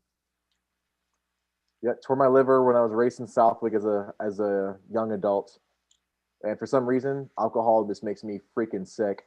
And yet another race where AJ is putting around the outside of the first turn, looking like he does not care about getting a good spot, which we know is not true. But come on, AJ, come on, dude. We want to see you. Want to see you up there. So right now, Chiz is chizzing, and he's in second place, right behind. Who is that? Right behind Hartranft. Yep. And Moran's moving up from the 250 class too. So that's yet another guy who is jumping to the 250s. And AJ got shuffled from 6th to 10th. Come on, buddy. And Cade Clayson seems to have made the move on Bowers to be in 4th. So this has been a pretty stellar year for Cade Clayson, man. Like a guy who was out for quite a while with the whole WADA situation. Everyone knows about that. For him to come back and not only be back to where he was, but keep the momentum and positivity in his program to be better and faster. And then on top of that, to make it into several main events during the most stacked 450 class we've seen in recent history, that's a pretty big feat. No kidding. Oldenburg's not going to come through for us. We're going to have 5 out of 8 guys in the main event. That sucks. McElrath isn't even in right now. Man, this is absolutely ridiculous. It's bad. This is a bad week. This is a very bad week. So Oldenburg, I don't think he's going to be able to catch the leaders, man. No. Nope. He's in what place is he in? I'm showing 9-11. I shouldn't have taken him. That was a gamble. That was dumb. Yeah, but think about it. Oldenburg is a podium threat guy on any given weekend. Like on the 250s, yeah. I didn't think yet. He's in ninth now. You have to imagine that would translate a little bit better to 450. Oh, and Bauer's taking out Cade Clayson, man. Bad. Love it. Oh, poor Good. Cade. Poor Cade, man. That's definitely, again, Brad, we talked about it earlier, the desperation of some of these guys who know they should be in the main event. It's looking like a 250 LCQ from a couple years ago, man. These guys are so hungry. They want it. Yep. Bowers is like born and raised in the arena cross, though, man. Yeah, he's like, yep, exactly. I need that spot. See you later, dude. And for anyone who is who's wondering, Bowers is actually a really nice guy. Very humble, very down to earth, very kind, loves his fans, and does excellent with the fan experience program that we have going on in the summer. It's absolutely phenomenal, dude. Great head and shoulders, good family man. So shout out to Tyler Bowers putting that big Cowie in the main.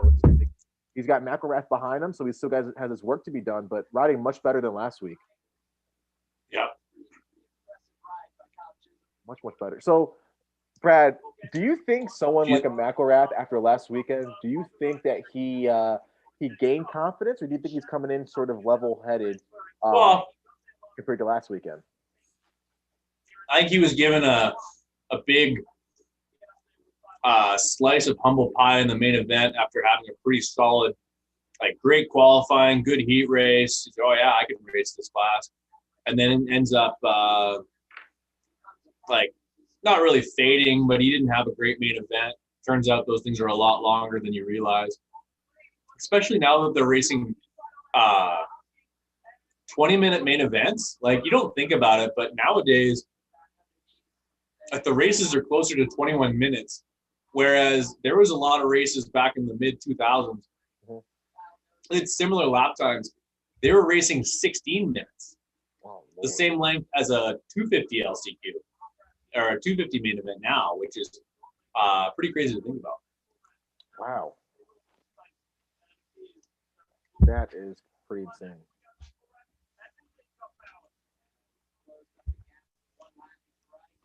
Checking, let's do a check-in.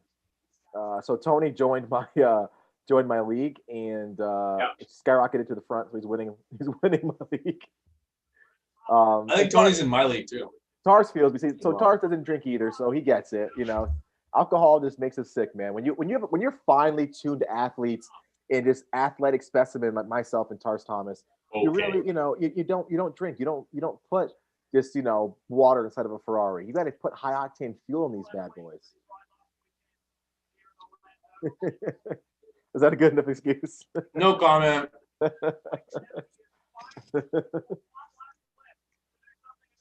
Oh, that's funny. Shane McElrath needs to get. There he goes. See you later. So we're Bowers in the main event though. Bowers is looking good. I think last weekend kind of was a wake up call for him. Yeah. But hey, man, we need to we got to get up and go and make some stuff happen. It's time.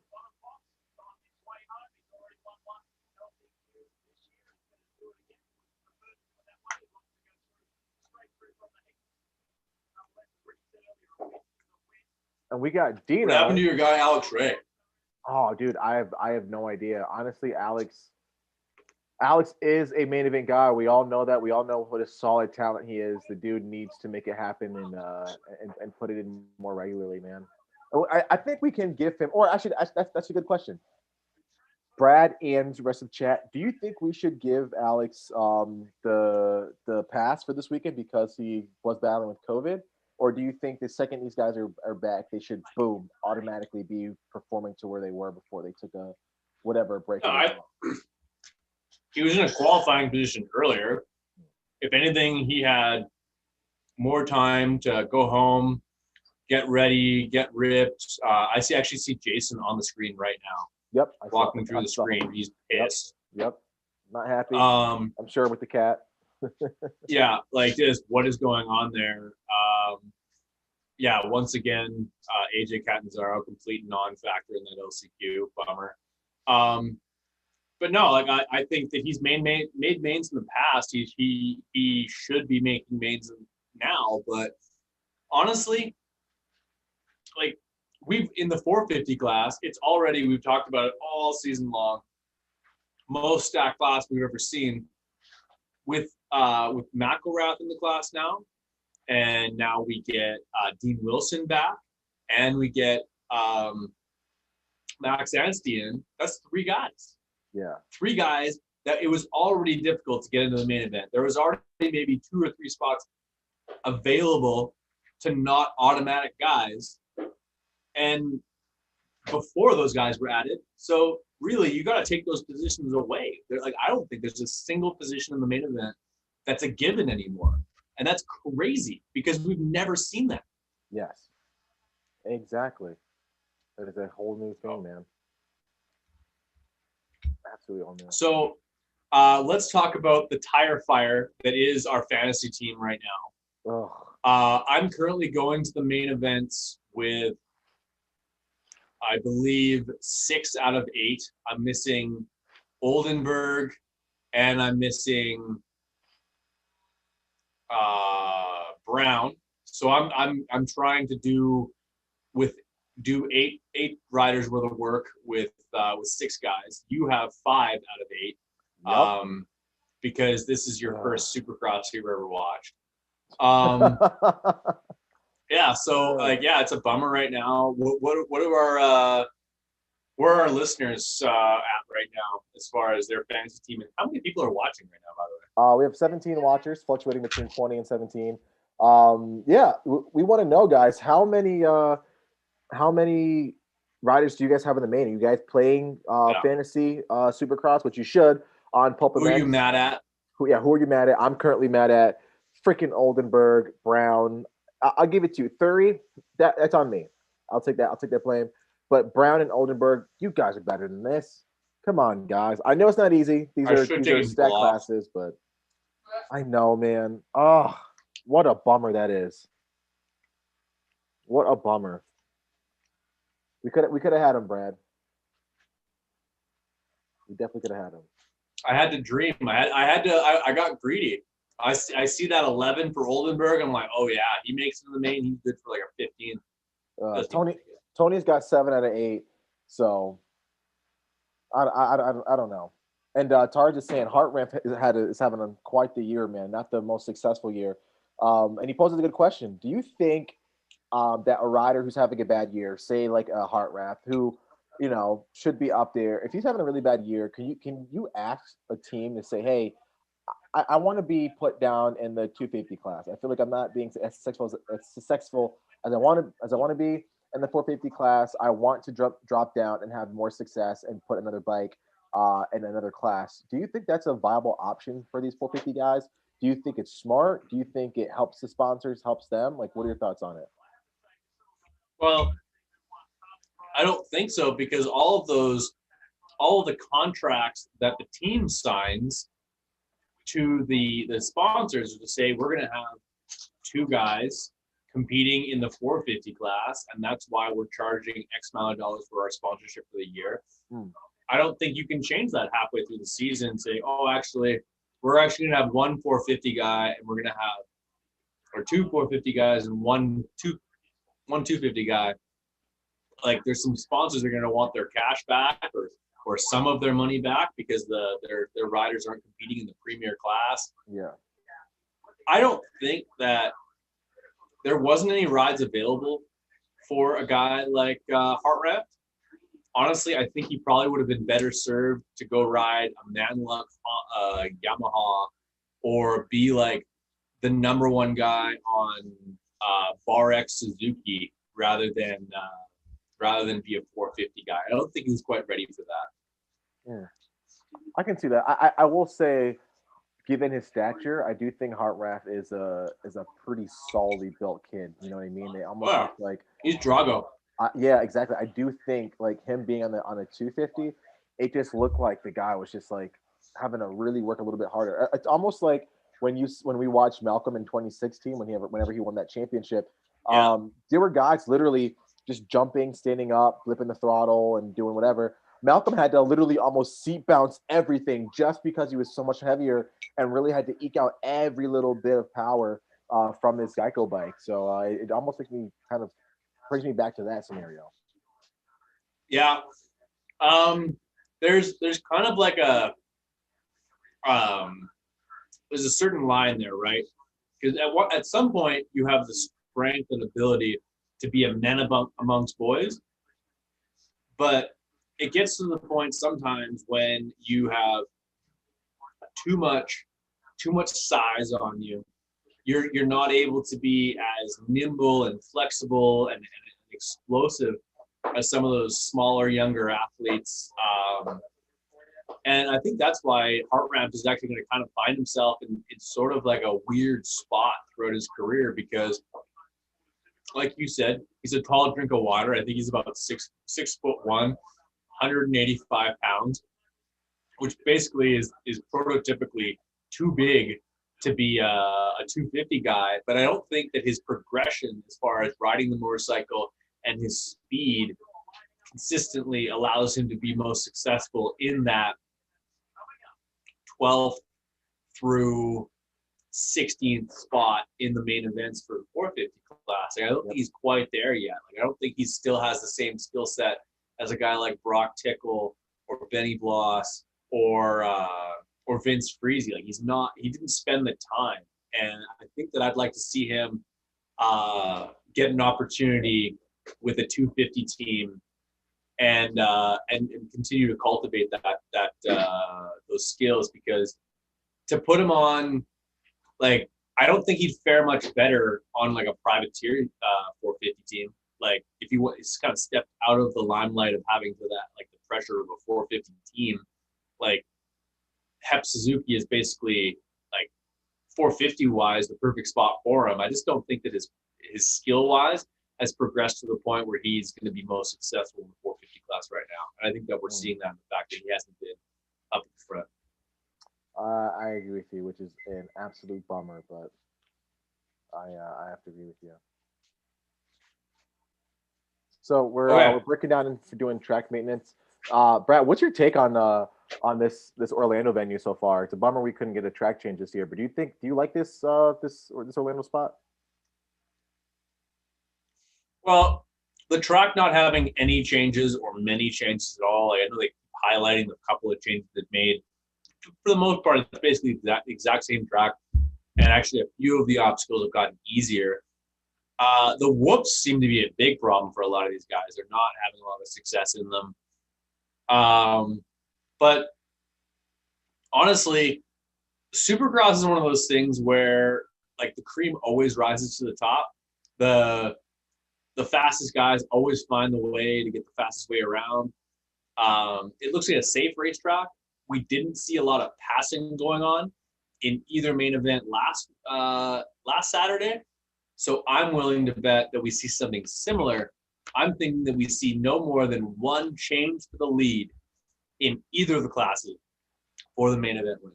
I'm gonna go predict that right now. Interesting you say that. Very, very interesting to say that. What? Do you have an FXR rant? Do you have anything to like rant about? I know we wanted to do like a little, like something that's just grinding your gears. Something about the broadcast. Something about anything about Supercross right now that you're just like, you want to get on a soapbox right now and just be like, hey man, this is fucking cool. Anything that's bugging me at the moment. I think the only thing that I can really complain about is, can we please start switching to totally covered stadiums? It's so frustrating to me that we today in today's day and age that we still have mud supercrosses, which really I don't like mud supercrosses. It's no secret. I don't like them.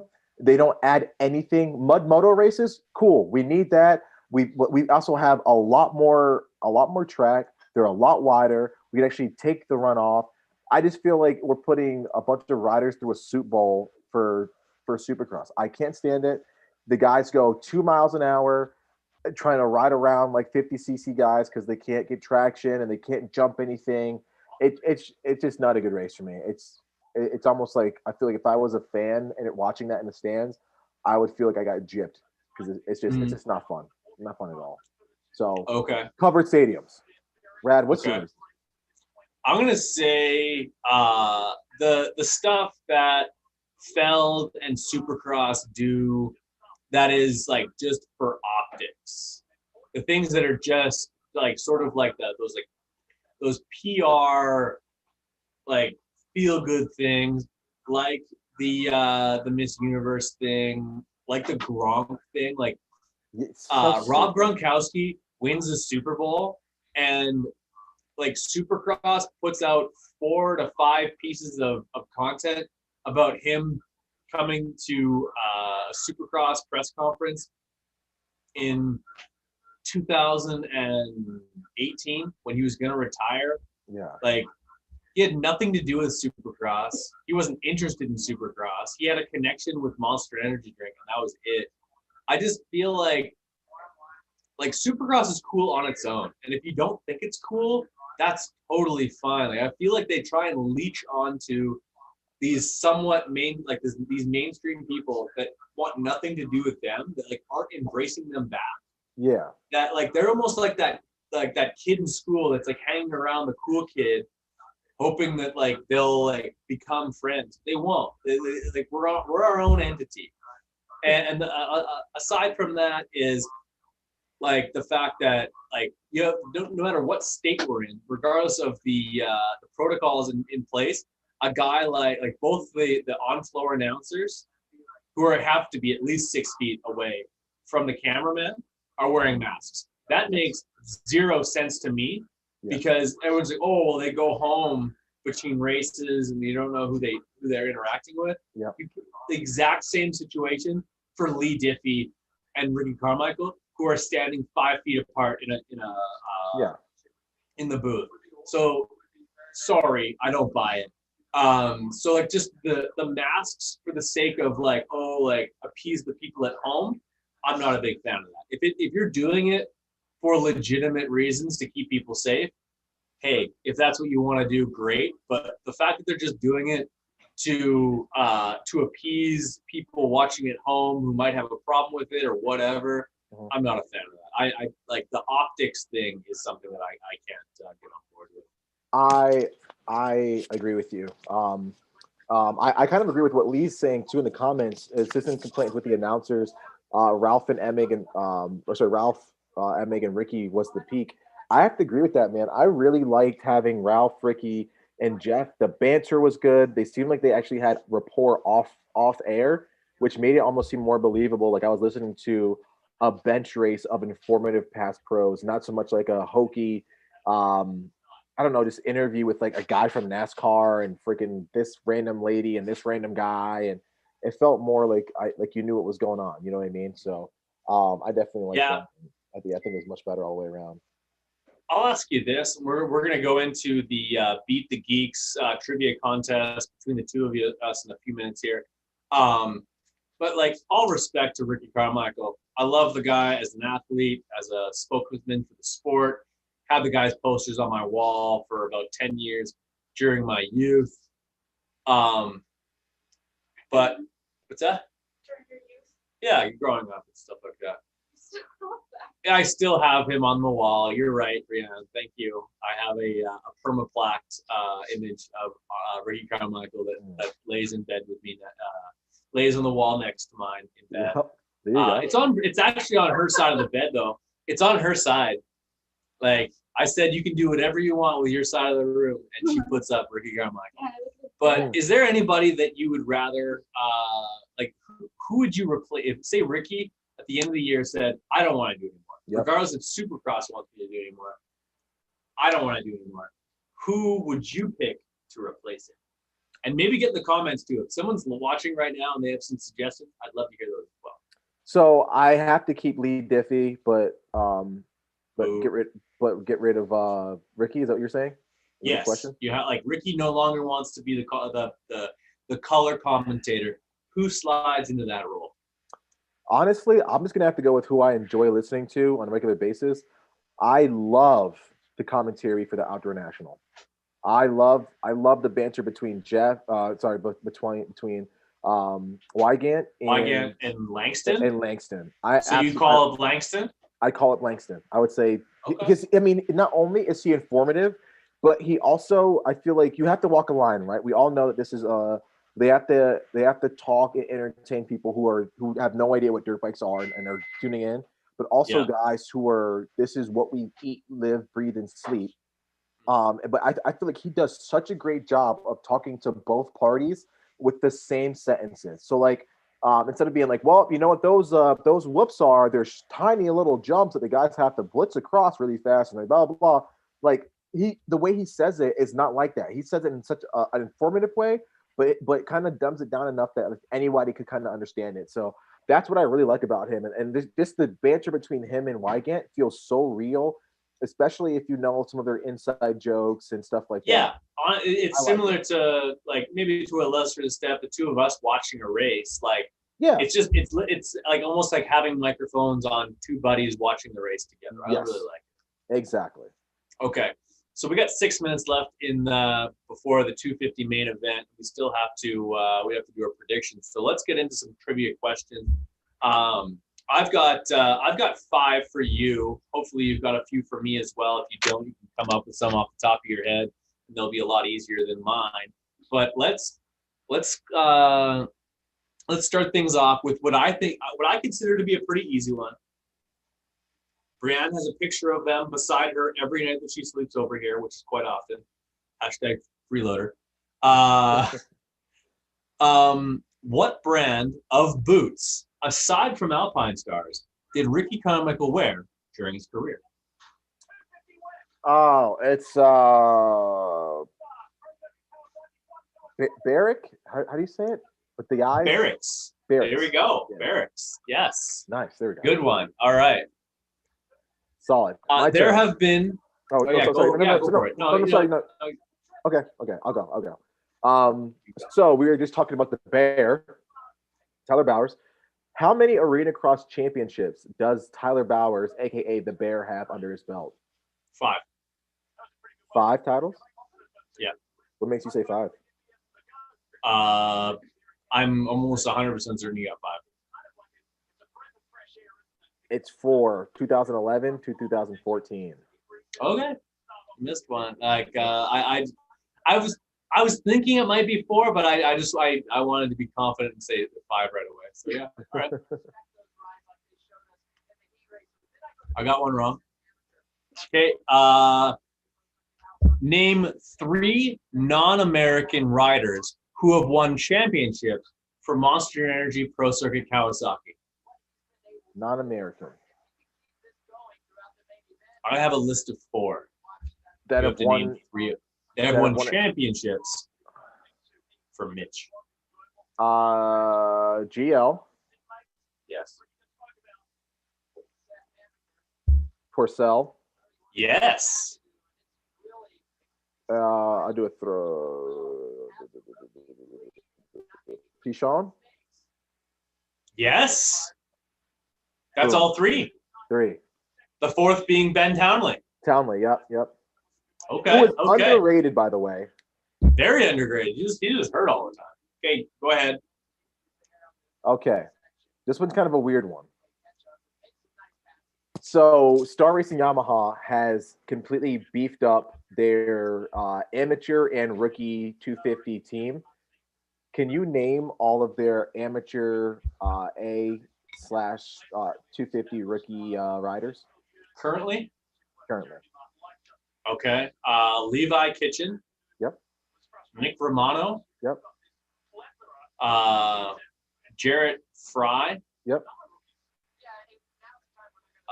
Nate Thrasher. Yep. You got one more.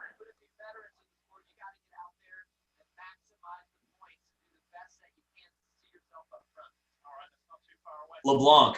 Oh, you got him. Yep. Good job. Yeah. Solid guy right there. Davey Millsaps, Josh Grant, and Brock Hepler turned pro in what year? 2000 and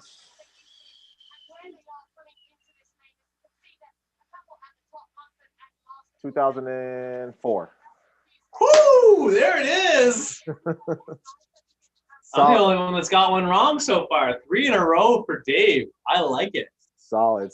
I have an easy one for you. I have a lob in. A quick lob. All right. Which track did Stewart have his infamous last to first race? Buzz Creek, second Moto. Buzz Creek. Boom. Even got the moto right. Okay, Mr. Bradley. At what facility did Ricky Carmichael make his pro debut? Broom?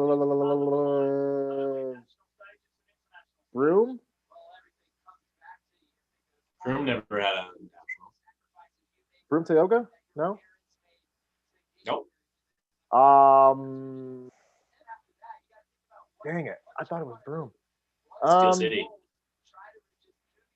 Oh, yeah. That was 96? 96.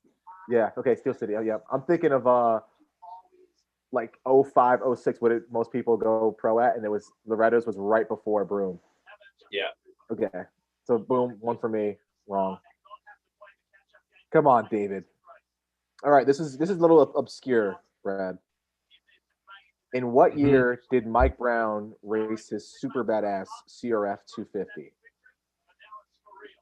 Mike Brown, CRF 250? Yes. What year? Yes. 05. Boom. Good job.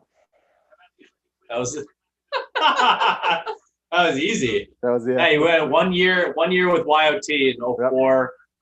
2003, he was on Pro Circuit Kawasaki. He was on that team from 2001 to 03. Prior to that, he was in Europe. Yep. Solid. And now the gate drop for the 250 main event. So let's talk about that while I think about your last question for trivia.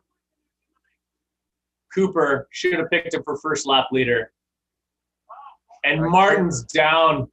Same thing with Styles Robertson, who's also on my fantasy team. No. Oh, trash. He's hurt too. Freaking bummer. His shoulder's out. I think his shoulder's out. What a freaking bummer, dude. What a bummer. Cooper looking solid. I actually had Cooper picked as my fantasy team is in shambles. Yep, so is mine. Shambles. I've got Cooper picked for my championship hopeful. As we re-rack them, guys. Red flag coming out. We're gonna re-rack. There you go. Excellent start for Cooper. Let's see if we can see if Martin's still. Oh!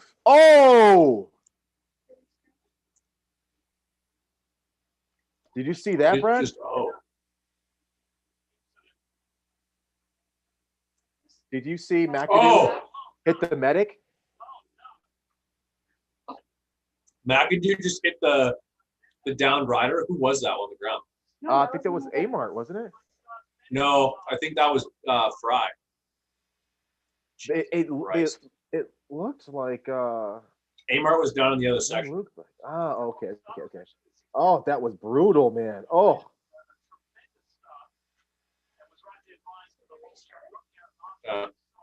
Full restart. Yeah, but I'm calling Cooper for the win in this one, man. He was Robertson got into Martin. Looks like he collected Smith. Oh man. Did you see Amart just and Amart just laying there, man. You mean J-Mart? Sorry, J-Mart. Yep, sorry, J-Mart. Yeah, I think his shoulder's out. That was rough. Oh. Was he sleeping or did he just? No, he's awake right away. But if you look, he pushed himself off with one arm, not the other. Oh, something's wrong. That's his. That's his. I think that's his championship right there. Oh, good lord. Is that Amart? Yeah, Amart's down. Still trying. So they're both down. Oh my god.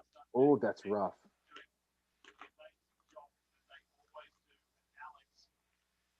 Re-racked for a complete. I think he was restart. sleeping. Oh my goodness. He doesn't look okay. This is obviously the bad part of our sport is when you see stuff like that happen. Yeah. Oh man, that's brutal. That is absolutely brutal.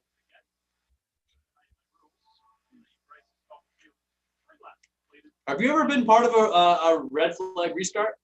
Yep, I've had a couple.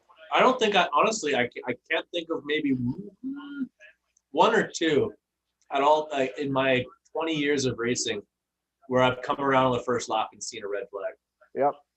We've had them quite a bit, especially racing in New Hampshire. I don't know what it is about those tracks, but those always somebody always left in a helicopter. I don't know what the. I feel like They got the 450 countdown right now. 30 minutes. Oh my goodness! I can't believe that happened. But yeah, I've had a couple of them. Obviously, you hate to see it. You don't want to have to see your fellow riders do any sort of red flag necessities, but such is life. Sometimes when racing dirt bikes. So Brad, we gotta do a prize giveaway while we have some downtime really quick. At least That's one right. for the 250, one for the 450. Do you want to throw out one of the questions that we didn't ask each other? Yes, sir. Last question for the trivia. Name me 3 riders that have worn number 13 in the last 20 years. 3 riders who have worn number 13 in the last 20 years. You just Googling that? Nope. I'm writing it down in the chat. So guys, that question is now live. That's a Trivia tough ass question. I thought I was asking you. That sucks. No, that's the trivia question for to be able to win. Now that we've dropped the gate, that is if you want to win a prize from Brad Gebhardt and Big MX Radio, you have to answer that question. First person that gets it wins. I can think of 4 guys, so that works. I can think of one.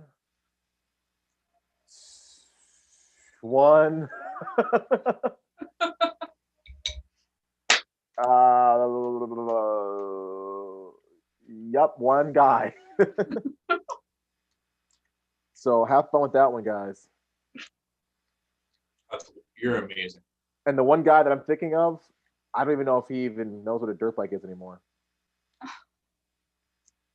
What? The one guy that I'm thinking of that used to race number 13, I have not heard. You used to ride on a Yamaha? Yep, on a Yamaha. You won the World Supercross Championship that year? Out of nowhere, the most underrated ride. But the only reason why he won is because he went to that crazy Spain race where that was won by David Hurley.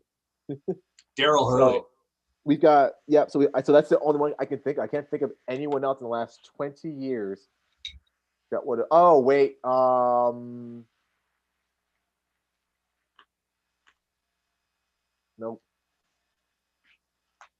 You're ridiculous. Oh no, I know. Yep, I've got one. Another one. Yeah. One guy wore it literally last year. This is why you're a joke. Who won 13 last year? Cole. Oh shit! Yeah, you're right. I can't think of that guy. Okay, so have you checked the chat, Brad? We got a few people chiming in. I don't have the ability to watch it. Okay, so Tars is saying Ricky Johnson, Heath Foss. That's not in the last 20 years. Okay. Yeah, Tars, you gotta do it. That's a little bit. Okay, he says that was 1991. So far, let's see. Emmanuel, Manny says Jordan Smith, Cole, and Jimmy and Jesse Nelson. I don't recall Jordan Smith ever running it.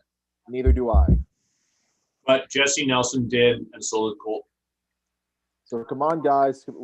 No one has he said it yet. So we're dropping the gate on the 250s. Guys, you have first person that says who won the number 13 or who wore number 13. 3 guys in the last 20 years wins a prize from Big Neck. Yes. And Robinson's going to do this whole main event with no front fender. Really?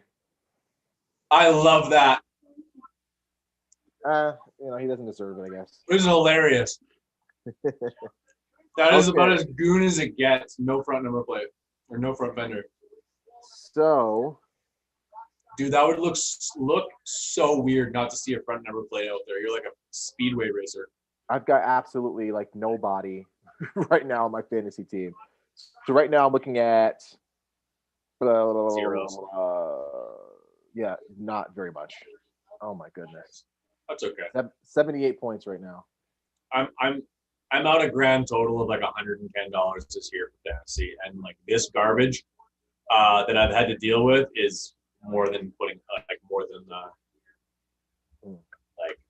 my investment in the entertainment has been paid. Did Colt wore 13 last year? Yeah, he raced the East Coast or the West Coast and then got hurt when his own teammate landed on top. Yep. So Colt wore it. Jesse Nelson. Yeah, but I don't think Jordan Smith never had it. No. Jordan Smith's lowest national number has been, I believe, in the 40s. He's always hurt.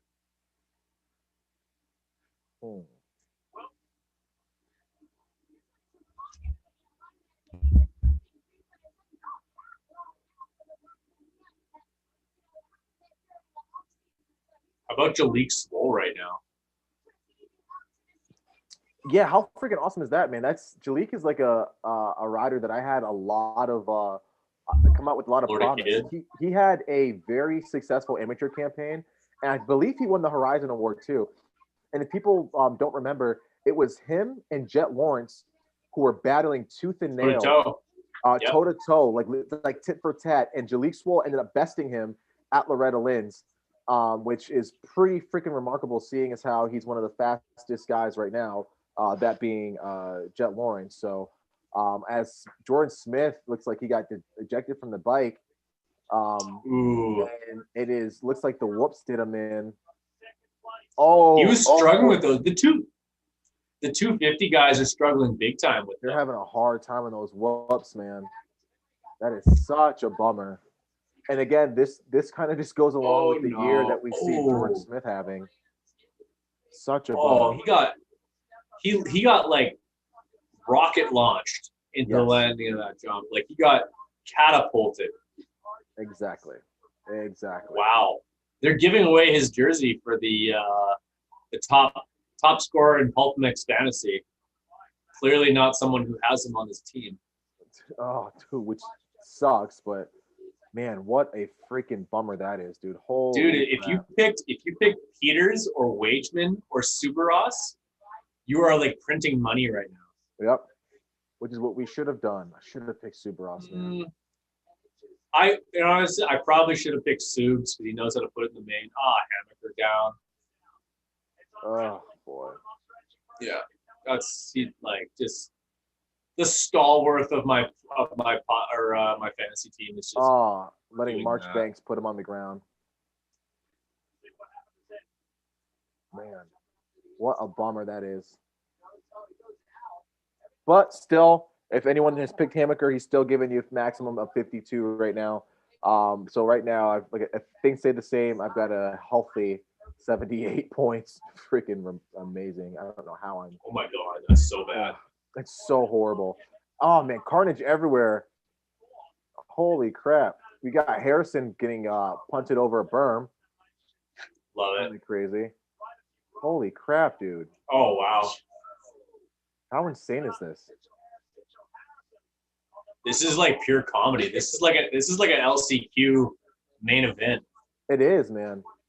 What is? We got three factory dudes out. What do you account for all this carnage, dude? Like, what is going on? Barely 250 guys, dude. Holy crap! Barely missing Jace Owen in the process of going over the berm. Absolutely nuts. And we would be remiss if we don't talk about Hunter Lawrence looking phenomenal in that A-Star setup, man. That is such a nice kit. Meanwhile, Stud Blos just like riding, just rolling around in fifth. And dude, the thing is, I had Supercross and I had Bloss, dude. Or Bloss, sorry. No, you didn't. I did. You I picked them and then immediately thought, well, you know, Thury is like a handicap of 16. Let me pick him like a freaking dummy, dude. Absolute dummy. You're crushing it right now. Robertson 16th right now. He's got like Brienne's actually got 130 points right now in the 250s. Wow. I set her team up better than I set mine. Looks like we have a winner in Jacoby Daniels who got them all right. Did somebody eventually say Tortelli? No, but that's who I was thinking about on the Honda. That was my second place guy. Keith Voss. I got Jesse Nelson. So Jacoby has Colt Nichols, Jesse Nelson, and Heath Voss. And says, congratulations. You won a pair of grips from Phoenix Handlebars. Congrats to Jacoby Daniel. So be sure to DM Brad of Big MX Radio on Instagram. Let him know that you're the guy that won. Jacoby, that's awesome. He's only 14 years old. And yeah, be sure to hit up Brad Gebhardt at Big MX Radio. Send him your address, and he will send you your set of grips. Send you your grips. So congratulations. That's awesome. Yeah. So it's your IG is Big MX. The next giveaway is going to be a Verb Moto T-shirt. That is going to be pretty freaking cool. Weren't you supposed to do a giveaway too? I think you just have to like give away. You have to just like give it away to someone else. I figured that you do one for 250. I do one before the 450. All right. Yeah, we'll keep it good that way. Fine. Man, it sucks so bad that I literally picked riders that could be giving me so many points right now. Well, sucks to suck. Just a big dummy over here, Brad. Why is Subaros on a Husqvarna listed in white, but Robertson also on a Husqvarna, he's in gray? Yeah, see, I don't know if they even have a color for the gas bikes yet. Maybe they're just trying to figure out and see who notices, like what looks better on the end or something. Subs is on a Husqvarna. He's not even on a gas. Yeah, I don't know, dude. It doesn't make any sense. It's weird. Man, what's your like? Honestly, this is a whole podcast long conversation. But like what's the point of like, you know how like Toyota and Lexus are basically the same company, different price points. Yep. Like, would it not make more sense for like KTM to be like, okay, KTM is the off-road company, and Husqvarna is the motocross company, and Gas is like something else. You know what I mean? Rather than just literally making like white, orange, and red carbon copies of the same damn motorcycle. I think they just want more market share, right? So it's like if I can get a bigger piece of the pie in Moto, where most of the off-road sales are coming from, then I would 100% do what they're doing. Plus, they're able just more dealers out there. You think? Yeah, I do think that they're able to broaden the market yet again. So because they're Gas is acquired by KTM, people who are in these little niche markets, like, hey, I'm an off-road rider who likes the wide ratio transmission, who likes the softer suspension setup. I do a lot of hare and hound.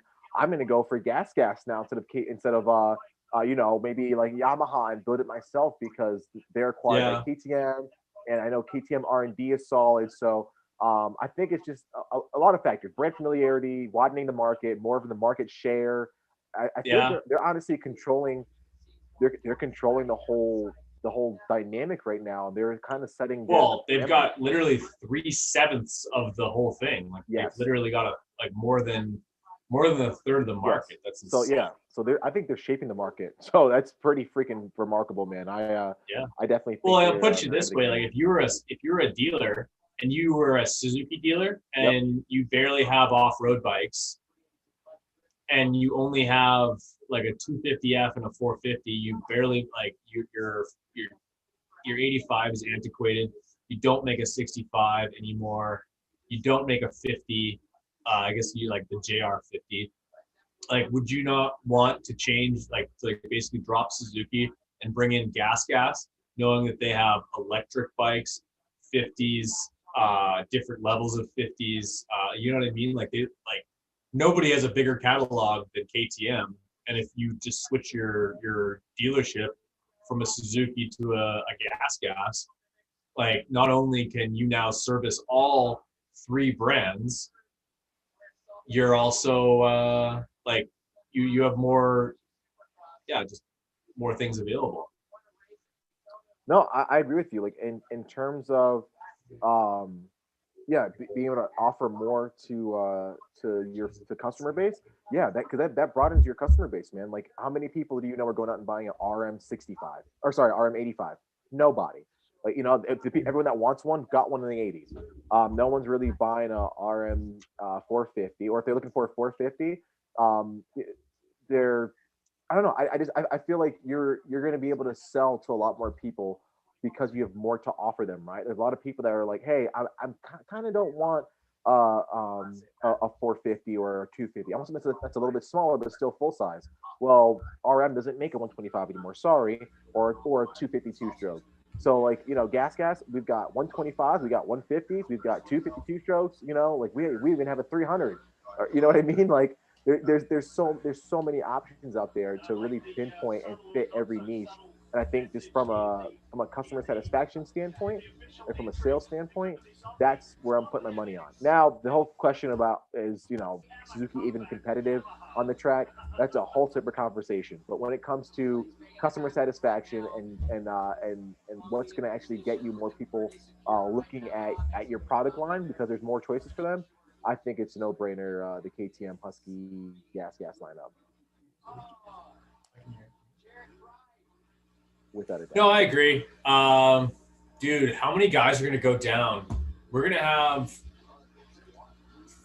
the back 5 guys of this whole main event are all going to be factory dudes. Yeah. That is silly.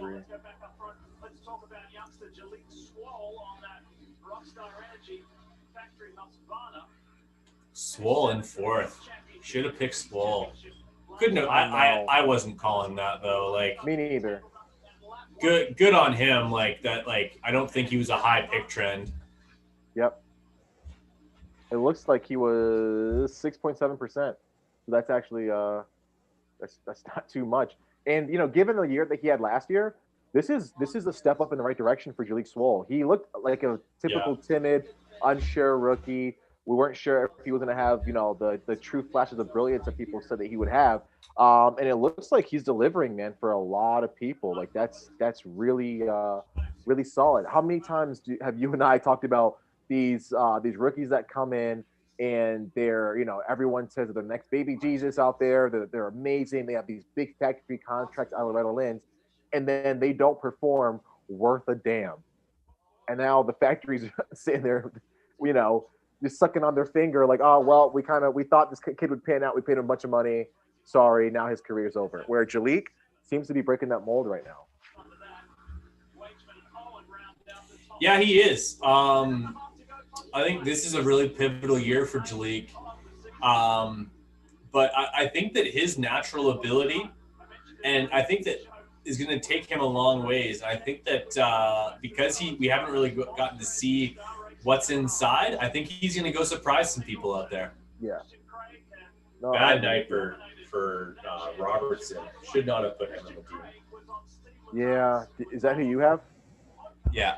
Yeah, well, you're getting more points than me. So. I'm hoping that he can get past guys like Harrison, Supercross, and Schwartz. But, like, honestly, if you're on a factory motorcycle, I expect you to be no worse than 11th spot. He's currently rolling around in 18th. Without a front fender. I agree with that. That is 100%. It's amazing. Like, that's such a you move. A me move. You would do that. No front fender, just like doing your little goggle thing before you leave, like go out there talking to the man upstairs. my pre-race ritual. Thank you. I know. That's okay. At least your chick said that you like go ride. Mine was like, yeah, I don't think he even rides his dirt bike. You just talked That's to funny. them. I have people to talk to. It's called networking. There you go. That's what it's called. Yeah. I don't do networking on LinkedIn. I do it at the track. There we go.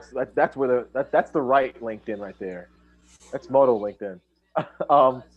So Cooper looks pretty good, man. He looks like he's super solid and like he's pretty much 6 the seconds. guy. You see you later. Yeah, the guy that we thought.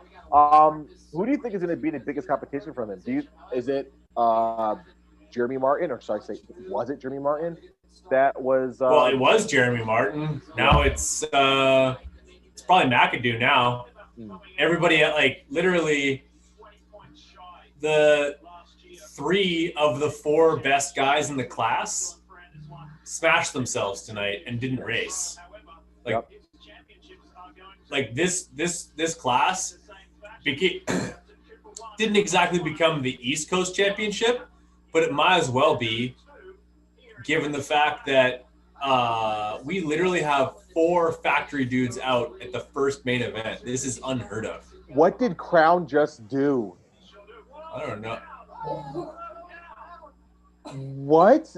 I feel like he was watching Cooper, and like, you know, like you're just like you're watching something on the sidewalk, and all of a sudden you like turn out to look at what's happening outside of the front of your vehicle, and you're crashing into a phone pole. Dude, how Justin Cooper has no idea how he just did that. He's like, okay, I had a broken foot 2 weeks ago. Yeah. And now I won. Macadoo. I think Macadoo's got some things to say to him probably. I don't know why, but I feel like he does. I feel like they have beef. No, just like they're keeping it. Unless they're vegan. Unless they're vegan. Yeah. Okay, so excluding the guys who are out, like Alex Martin, J Mart, and Jordan Smith, who was the biggest disappointment in this moment? Got to be Robertson. Although he went down, so that's a bad example, I guess. I guess with that many guys down, I would have expected Lawrence to be closer to the front. Like, he got beat by Jalik. I love how I have a nice craft beer and you're drinking lemon water. Hey man, I gotta put high octane fuel in here. I told you. I would say the biggest for me would probably be Hunter Lawrence, as well as Jarrett Fry. Those 2 guys should be nowhere near outside of the top 10, and they're producing, or at least, Jarrett Fry should not be. And I thought Hunter Lawrence, I speak of him in the same breath as somebody like a Justin Cooper. So the guy, for him being beat by that much, not even just being, I don't expect the guy to win every weekend, but to be 5th and to be back by like 30 seconds, that's pretty crazy. Yeah. That's a little bit concerning to me. I see that. I think it just goes to like, I think a part of that is this being the first round. I think a lot of guys, they just want to get through that first round, especially in the 250 class. They're like, okay, all the hype, all of this. They get through those first few laps of that first main event, and they're like, okay, I'm kind of in a good position. They take a big exhale. They take the position they're in, and then they're sort of like, all right, we're setting our sights for the next race is Daytona. Yep. Yeah, so Daytona yeah, in 2 weeks. I definitely agree with you. You know what? I don't know. I agree with you, but also it's like, man, this series is so short in 250s. I almost feel like I want to say you can't really have days or races where you're like, I just want to get through. I almost feel like you really, if you're a title contender or a guy that's like, you know what, I'm a podium threat. I'm a 2-digit guy that should be up here week in, week out. I can put it to these guys. you really can't afford to have a weekend where you're just kind of getting by or just trying to survive. You almost have to be on the offense when it comes to stuff like that. You know what I mean? So I don't know if this guys have that luxury. Also, we have AJ Whitrock checking in, one of AJ's support team, mechanic, um, just all around uh, dude that we need at the races. Let's put it that way. AJ fills many roles, and he needs to be there, else we just can't function for some weird reason. So shout out to AJ and all he does for the team, and he's helped out the collective a bunch and doing some cool stuff. I'll put this question if AJ's still on, which he might have hopped on really quick and hopped off. I want to know what his favorite moment is from being at the races, because we've had a lot of good stories, and I want to know what AJ's most fun story is. So I would I know what mine would be, but I want to hear from him. What is yours, Brad? Let's hear it. What's your favorite moment from the races? It could be the night before, the night after, at the race, during the race. Like, what's one of your favorite memories? That's a good one. It's a really good question. I would have to say there's some really, really good ones that I can think of that I've been able to be a part of. I would say being on the floor for the first ever Triple Crown that they had at Anaheim 2 in 2017.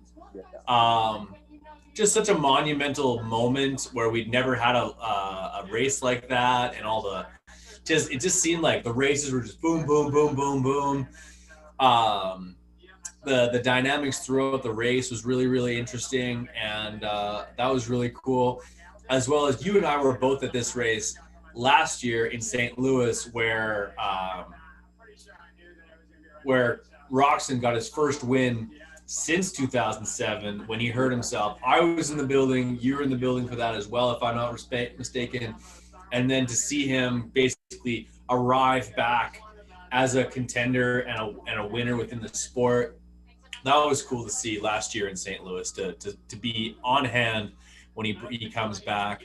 I will also give honorable mention to in 2004 when I went to the Minneapolis Supercross, and the fastest lap of the night was turned by a 125 piloted by one James Stewart on the 259 in your program, number one in Dave's heart. I would have loved to have seen that, man. That's one thing I regret not seeing is James Stewart race Supercross. That is something that I would have paid any amount to see. That would have been. You missed out, bro. I know. That would have been great. Coincidentally, one of my favorite moments happened around the Minneapolis Supercross too.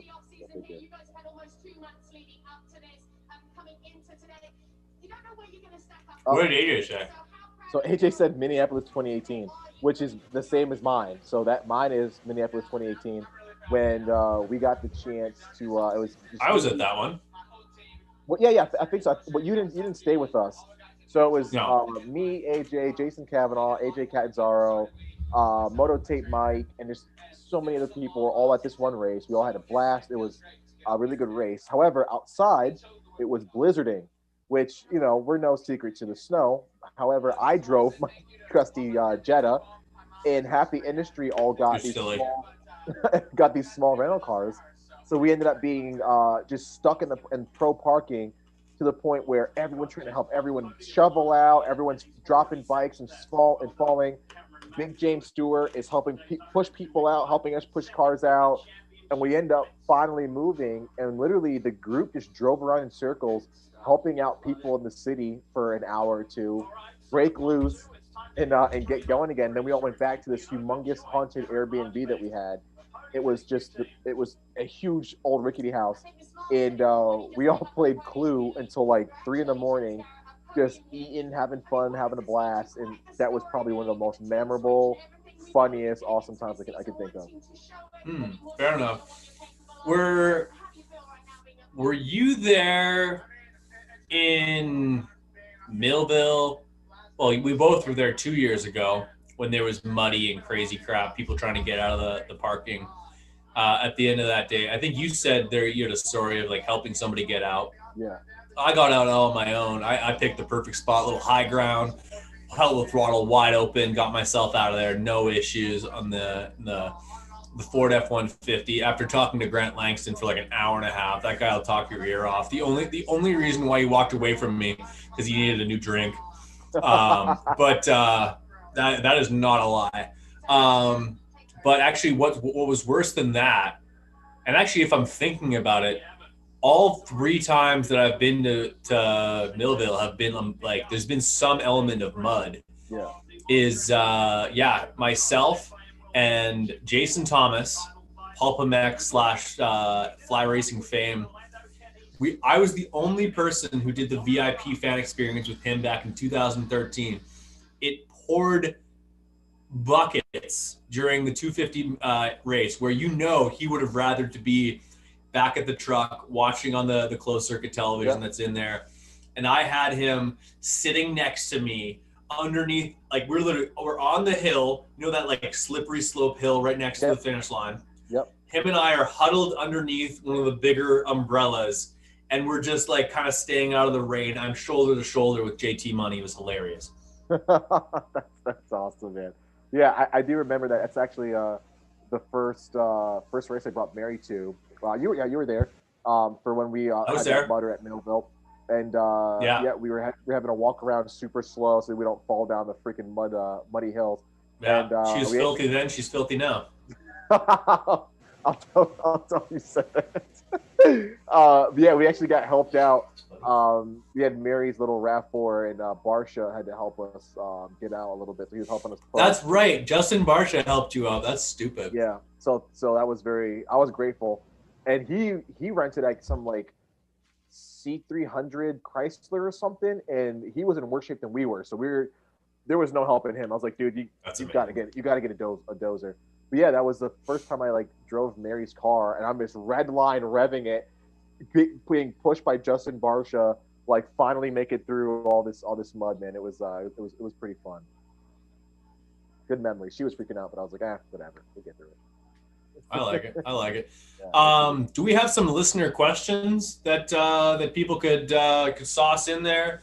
I know that we did that call to action last week where we had some listeners and viewers ask some questions. We have a ton of insider information that people might not be privy to, and it's always interesting to see some kind of the questions that come up from fans that what they might want to know. Yeah, exactly. Yeah. If you guys have any questions at all, like Brad said, please be sure to let us know in the chat window right towards the right. Any questions about the industry, riders, anything about Big MX Radio, anything about the collective, anything about what it's like to be at these races, whatever it is, bikes, mechanic questions, whatever it is, let us know. We were just a absolute wealth of knowledge, and I'm sure if I don't know. And who they think is going to win in tits versus tits. Oh yeah, who they think is going to win in that? Which we should probably get that started pretty soon. Huh? We have 10 minutes? we need about maybe 6 minutes for that. So we're flirting with that. I think I need to go for a pee break. You probably need to go for one shortly thereafter. So I'm going to run to go do that, and then it'll be your turn. Sound good? Sound good. That works for me. Actually, while Brad is away, I will pose my trivia question. So if you guys want to win some cool swag from the collective experience, I'm going to throw the trivia question out right now. So the theme of this night has been super hard questions, right? So making you guys go back into the archive. I want to know, what gear brand did Sean Hamblin ride or wear when he was riding for Factory Suzuki in 2003 and 2004? Which gear brand? Alloy. Come on, Brad.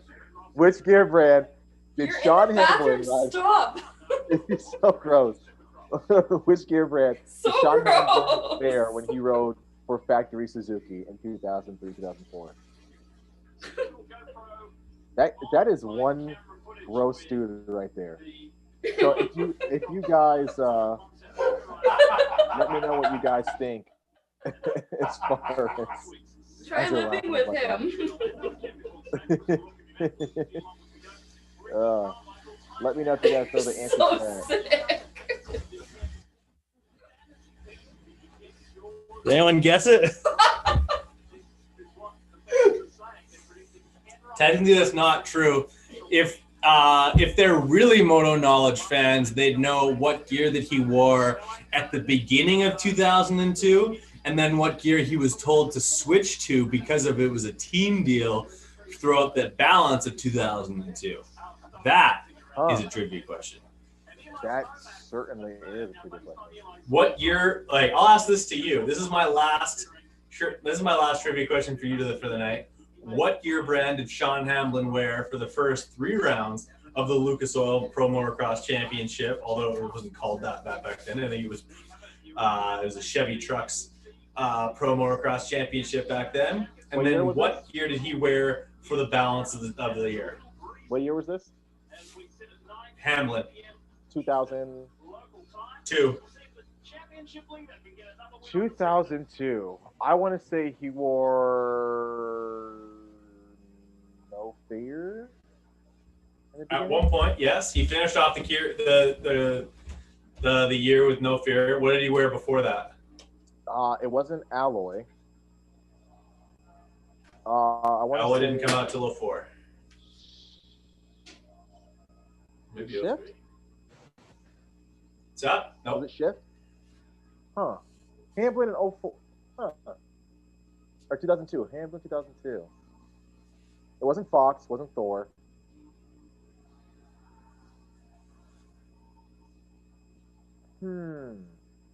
He wore the helmet the whole year long. Fly? There it is. You know why? I think I don't know if you're the same way. I think of everything Fly pre-2010 as like 2 different companies. I feel like I don't know why. Yeah, well, they made a huge that's almost that to me is similar to like because you're a big FXR guy. Mm-hmm. FXR pre like 2009 was a completely different brand. In fact, I will give you bonus points if you can tell me what FXR was called before adopting that name. Factory Racing Gear? They had a similar acronym. It was still 3 things, but it wasn't FXR anymore. But prior, it was something else. Factory Extreme Racing? What was it? F2R. Really? I don't know. I don't know the origin of it, but all of their original stuff, I'll send you pictures of it. First of all of their original gear was over the boot pants. Oh, no. Don't tell me that. Over the boot pants, and they were called F2R, and they were very, very popular locally. Oh, man. Don't tell me that. Can you list 5 predominant gear brands that are no longer around? 5 predominant gear brands are no longer around. No Fear. Yep. One Industries. Yep. Alloy. Yep. Does JT count? Yes. And Biffy? BFA? BFA? Is that how you say it? Yeah, they're from Europe. I don't think they make gear anymore. Yeah, those guys. I was going to also say AXO. Oh, AXO. Yeah, if you're... Okay, I think it's time to play Battle of the Broads, a.k.a. Tits vs. Tits. So everyone is... Did anyone get, like, who got your question right? Nobody got it right. Actually, I gave it away. No, I don't think anyone heard you, which is good. So, come on, guys. Yeah, so Lee Riley, actually, I don't know if they still do it, but a lot of the Cycle Trader guys, they wore Moose Racing, as well as John Dowd was big Moose Racing guy. Dowdy was a big Moose Racing guy all the way back from about 2001 forward, because oddly enough, he was a no fear athlete for 1 year. Yep. When he was on he was on Factory Cowie in 2001. Exactly. So are we ready for Battle of the Broads? Yes. Okay. Okay, we're gonna do 6 questions. There are no winners in this game, so if after 6 questions it's a tie, we just continue on. Okay. Because there are no winners when it comes to Battle of the Broads. Okay, but I won last week and I still haven't got my prize. We're not talking. We're not like. I'm sure there's lots of people that haven't gotten their prize when it comes to Dave Drakes.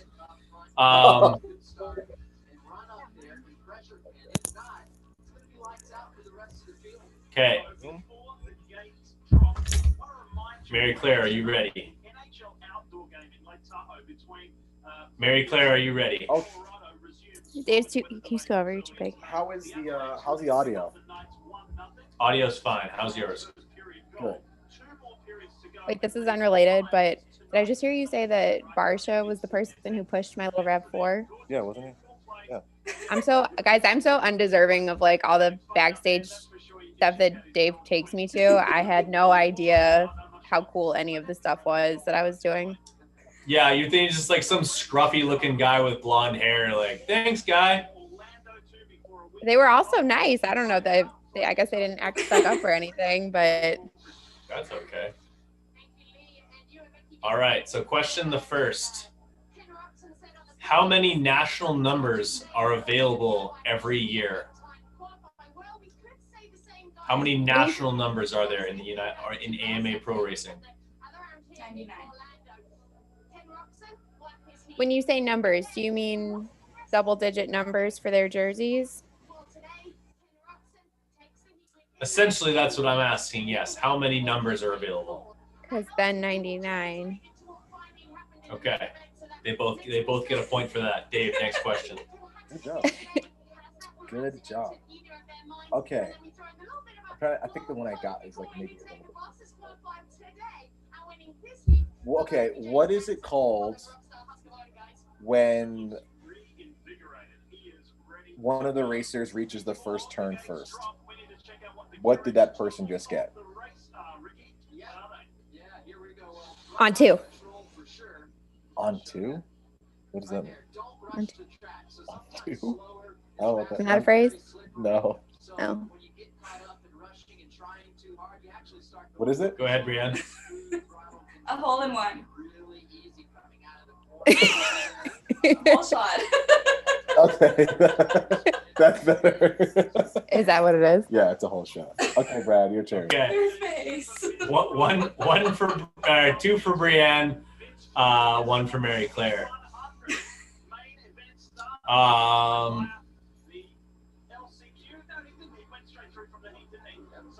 Name all 7 motorcycle manufacturers that race in Supercross.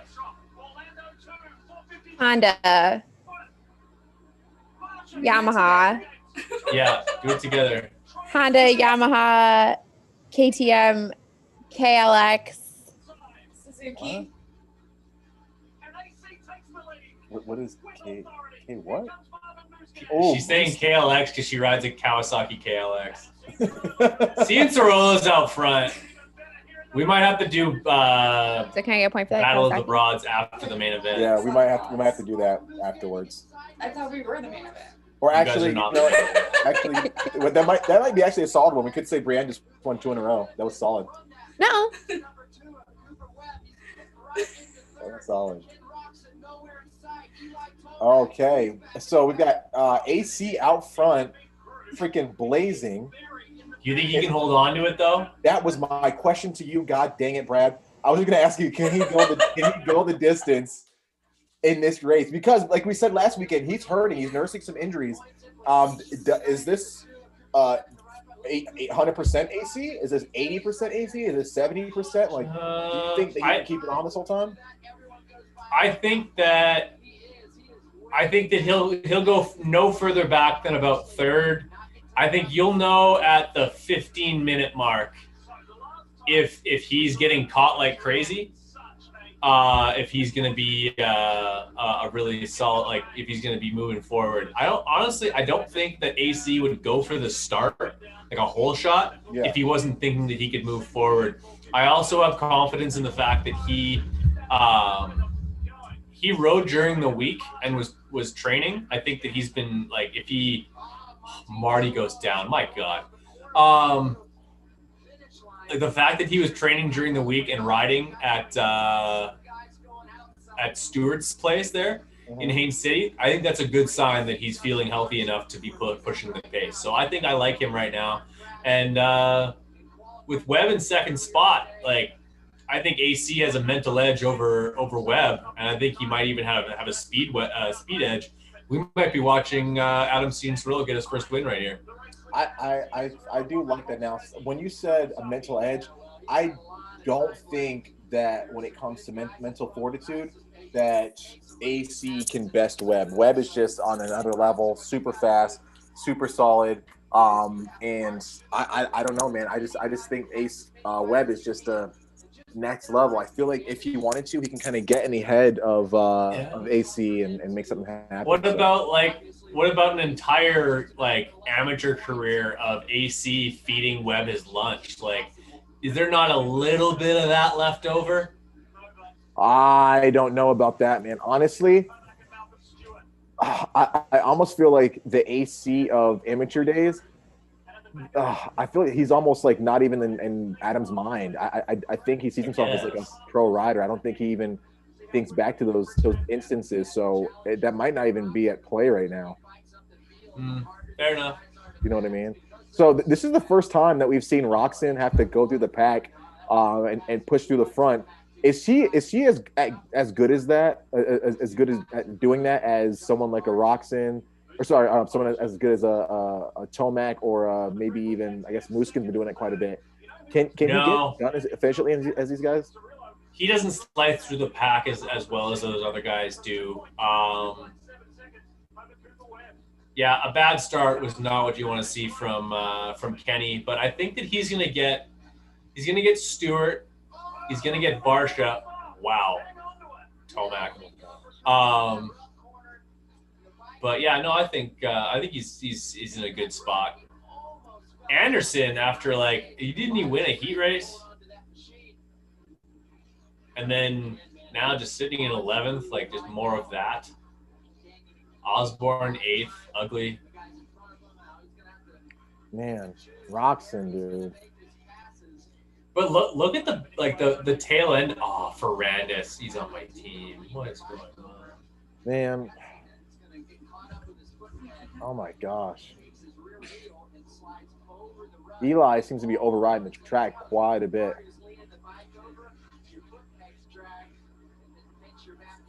How far do you think Roczen gets up towards the front?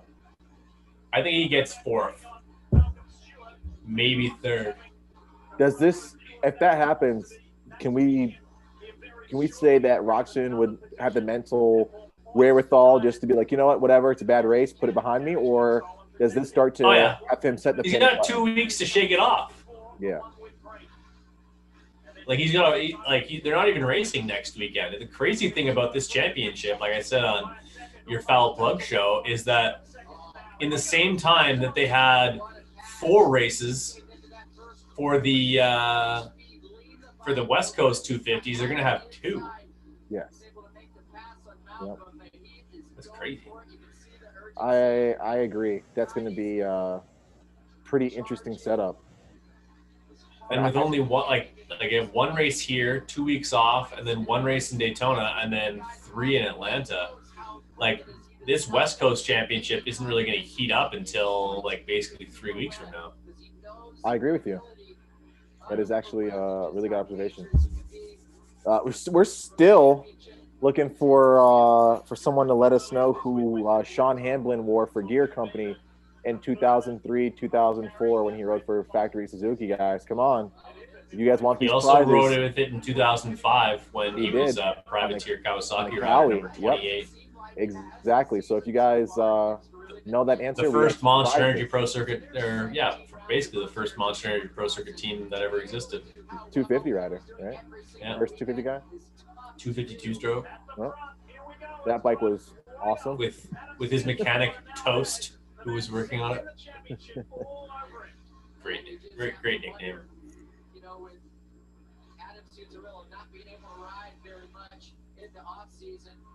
Which mechanic do you think had the best nickname from back in the day?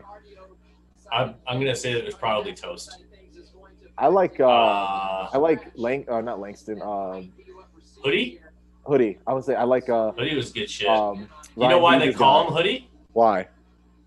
Because Mike Williamson, when they were I guess it was Langston's mechanic, back in 2001, they had just started having camera phones, and so Mike Williamson told Hoodie to send him a picture.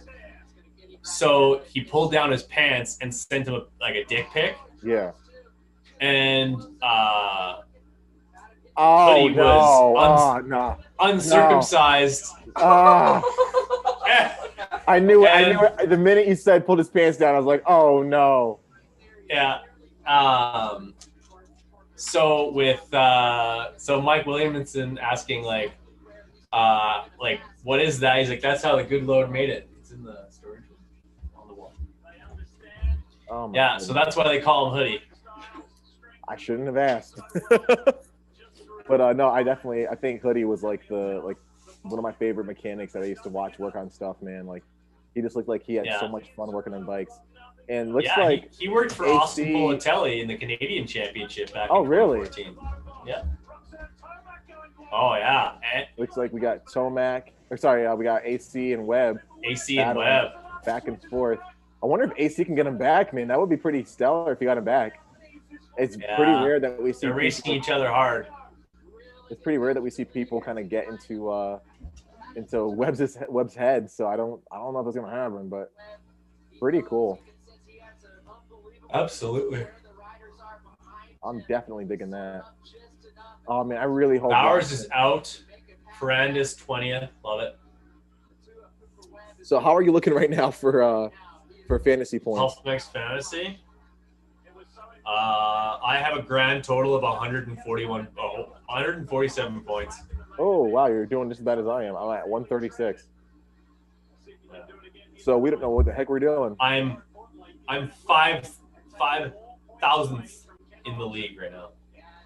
Yeah. Gross.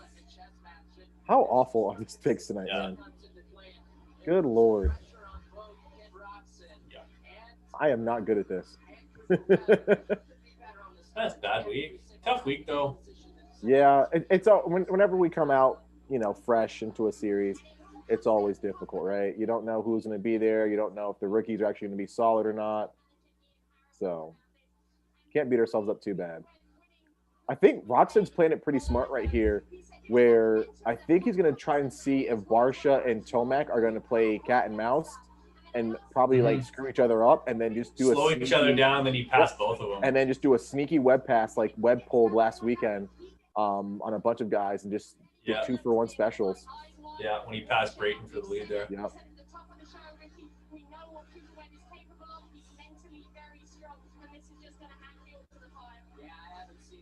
I wonder if I don't see Roczen and Tomac moving forward in times. It looks like everyone's staying pretty stagnant.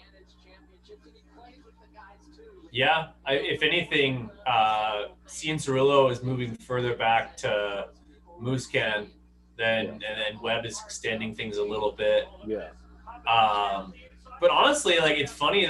We talk about the top guys have sort of shuffled themselves around right now. You're not used to seeing Roczen in 6th, but the rest of the guys are kind of just finding their spot. I hate to think that that Osborne is a 9th place guy, but I think he's 9th in points. Plessinger's kind of where you'd think he'd be. Bogle's actually having probably the race of his life right now. And of course, as I was about to say, Freezy's riding well. He just went down, and now he's behind McElrath and the rest of the boys. How is Davalos in 14th after going down on the first lap?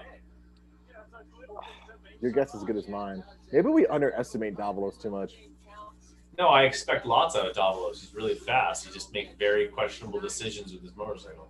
Oh, man, and here we go. We got the little cat and mouse play from AC and Muskin. and that of course is going to allow Webb to get away for a little bit farther extended lead. Webb's gone. Yep. AC's like clinging to this. He wants to not move backwards, but I think he's dealing with some stuff. Yeah. I think he'd still rather be on the podium though, and they have 7 seconds on. What? Oh no, AC. Oh no, I see it. Yeah. Oh, there it is. And the whoops were his downfall last year also, which definite bummer, man. He's in pain. You hate seeing stuff like that. No, Brienne just asked me if guys wear a cup. No, so funny story. My mom almost made me buy one. That'd make it worse. And I don't know why she thought of it, but she's like, hey, like make your father buy you a cup. And I'm like, for what? I will say one piece of equipment that I'm really happy that I got is a mouth guard. I can't get on board with that. Say it again. I can't get on board. Yeah, stop for this one. She'll make me buy all kinds of shit. If she knew what a kidney belt was, she'd buy one of those. Oh God, dude. That's one. I draw the line. I got the Liat. I'll wear the wrist brace, knee brace, all that stuff. I cannot do a kidney belt. First of all, I'm trying to work off a gut. And the last time I wore a kidney belt, I came off of a triple, getting ready to set up for a turn. I'm landing on a triple and sit down and get on the gas. And I gave a deep breath, and my kidney belt shot out like a rubber band. Went 20 feet towards the trucks because of my fat ass belly. So why did you tell me that? So after that, I was like, you know, it's not a corset. It's. Literally, oh my God! Like I was wearing a corset, and I just gave it a deep breath after leaning on the triple, and boom, dude! Literally, I had to park my bike and walk across the parking lot to grab my freaking kidney belt for my fat ass. Yep, true story. As he laughs like Lionel Hutz or like the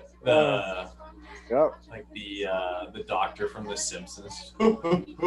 That is exactly what happened. Yeah. Not proud of it, but you know, such is life. Jesus. I'm so sorry to hear that, Dave.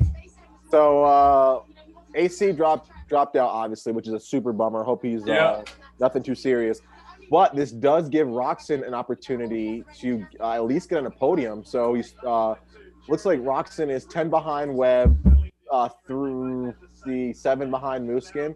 But he is right there on Barcia and Tomac, and Barcia has the last up on the podium. It's not out of question to say that Roczen could pass Tomac and Barcia and still salvage a podium. Yeah, no, he can definitely pass those two guys. I think he's biding his time a little bit here, but he doesn't have a ton. They're throwing in lap times around 50 seconds right now, probably 53, 54 seconds. So we're probably looking at no more than 6 more laps in this race. Yeah, which is not very much time, especially when you're going up against guys who are super fast. I will say, as much as I want Roczen to win this title, I say it all the time, man. How different of a rider does Barcia look this year compared to years prior, man? Oh, night and day. He looks like 2012 or whatever year he was like winning races early in the year and like looking strong for his rookie season in 450s. That's what he looks like now. I agree with you, man. He just looks so comfortable. And it looks like he's able to do things with that bike that he wasn't able to do with the Yamaha. Nothing against Yamaha, you know. I've been with them.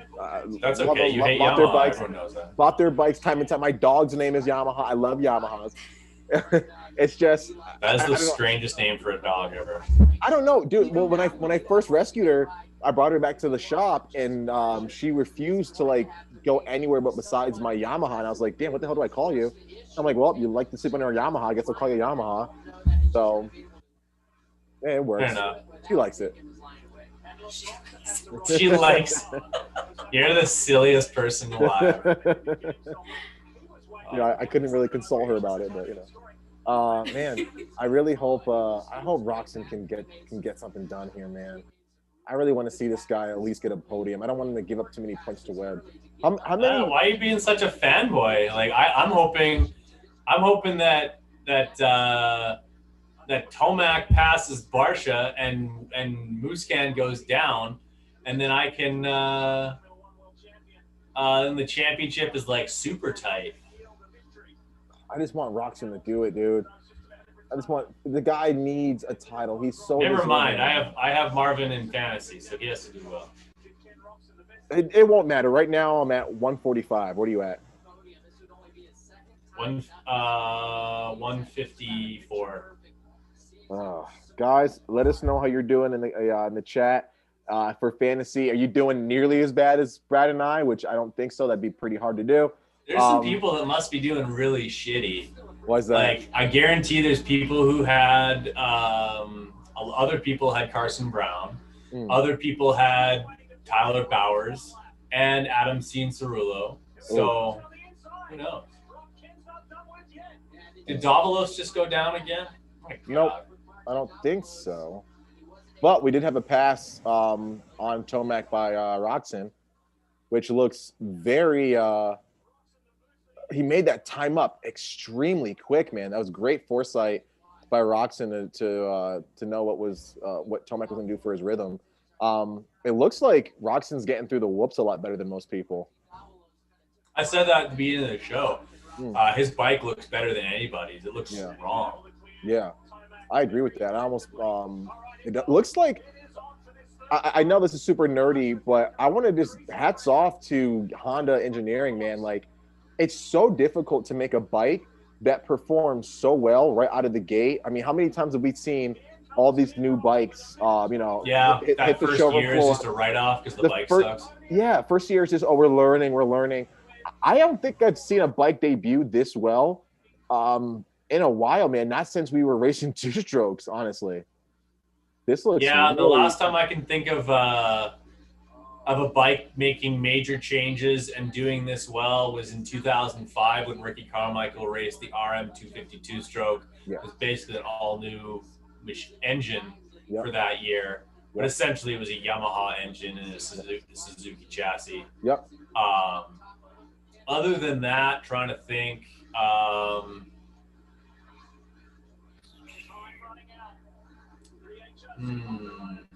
First year, I can't. Honestly, there's you know what? I can't think of one. I think it was the debut of the 06 250F Cowie. I think that elevated a lot of guys' game. That was the first year that we actually saw guys start riding four strokes like they rode their two strokes in terms of the corner speed, being able to be maintained and whatnot, what have you. As well as when we went to the 2005 YZ 125 frame, going to the aluminum. That new updated frame was a lifesaver for so many guys. Okay, I can be on board with that. Yeah, man, what is happening to Anderson? Tomac is dropping, man. And Anderson is on a tear. Anderson just so known for his late race heroics. Just a beast of fitness. Oh, it looks like Roczen has his hands full with Barsha. There's one guy I would never want to ride him up against and try to pass is Barsha. No, yeah. Hard pass. Do you know how scared I would be to be Roczen right now? I don't think you'd want to try and pass me late in a race, let alone Justin Barsha. I'd put you in the cheap seats. I don't know if Roczen can get the job done, man. Only a few more corners, and I think he lost his chance. No, if he would have got closer after the whoops there.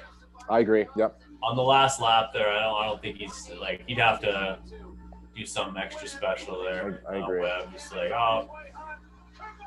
number one, yeah, easy. So teammates going 1-2. Solid ride for Webb, man. Even more impressive. Looks like KTM sweep of the podium. Yep. It looks like Muscan is kind of back to where he left off almost, man. He looks really good. Yes. but in a way, kind of like already sort of too little, too late because he's had too many like bad races already this year. Yeah, like, I guarantee definitely. he's like 50 points down. Oh no, definitely. I don't think he's definitely not a title contender. It looks like he's back to form at least, to where we can say we have another a thorn in the side of guys that yes, want to win this championship, or another contender for wins. So that's awesome. see Brad, this was a super fun race. I had a blast watching this one. We've got Daytona in another couple weeks. Anyone you like or anyone stands out for you for that race? I'll go with the guy who's won the last 3 of them in a row, which is Eli Tomac. He should win it. If he doesn't win it, I'll say this: if Eli Tomac does not win Daytona, I think that he's not. I don't even think he's going to be top 2 in points, let alone be a championship contender the rest of the year. I agree with you. One guy that I'm liking for Daytona, we really don't talk about him much for Daytona. I'm liking Webb, man. I everyone knows I'm a Roczen fangirl. I absolutely love to see that guy do good. But Yes, Webb rides confidence and momentum very well, and he's got both in spades. So I don't think I don't know. You can't knock that guy off for anything. So I'm happy there. Guys, please be sure to hit that subscribe button. Before we wrap this thing up, we want to continue to keep growing our page, continue to keep providing you guys with amazing content like our behind-the-scenes vlogs, our Foul Plugs Moto show, our one-off quick snippets from the races, as well as doing these with Brad, Big MX Radio. Thank you guys always for tuning in, supporting us. Brad, is there anything else that you wanted to go over before we conclude and get on with our Saturday nights? I just gotta say, like, this is a free YouTube that comes to your channel. You're able to enjoy it, all of the banter, me shitting on Dave for 3.5 hours straight. It's what we all tune in for. We love it. But if you enjoy this and you have a like-minded individual who enjoys this type of content, who would enjoy watching this along with us, like I said, it's a free podcast or free YouTube. I would charge you, the one fee is to share this with one friend. Yes. Bring us one like-minded individual who enjoys this. If there's 9 of you listening right now or viewing right now, if that could turn into 14 next year, next weekend, how many? We got 14. If we could turn that into 28 and continue to grow that exponentially like that, I think we could really start to entertain some people. We're going to continue to put some polish on this to bring you guys a better show all the time. As always, if you have suggestions and stuff like that, feel free to DM us. And for those who didn't get the trivia question from Dave, it was alloy gear, 3 years. Come on, guys. The ham bone. But either way, appreciate everybody watching, and if you like this, you probably like the Big MX Radio podcast, which is available no less than twice a week on iTunes and Spotify. Exactly. And Brad, Big MX Radio is linked right below, guys. If you see that, be sure to click Big MX Radio and check out all the things they have going on. Thank you to Brad. Thank you to Brad's better half, who is probably one of the better things about Brad Gephardt. Let's be honest with you. If it wasn't for Brad, I mean, would we really even care about Brad? As well as I think Mary, my Sick chirps. my couch co-host. Thank you guys. We appreciate the support. We appreciate you guys tuning in, giving us the opportunity to regale you with stories and all the cool happenings. Again, hit that subscribe button. Be sure to share with everyone that you feel would be into Moto. And we're going to be doing this again later on in the year. Brad, thank you so much. I appreciate it. And you guys enjoy your night. Right on. Take care, Dave. Always a pleasure. See you, buddy. Always fun.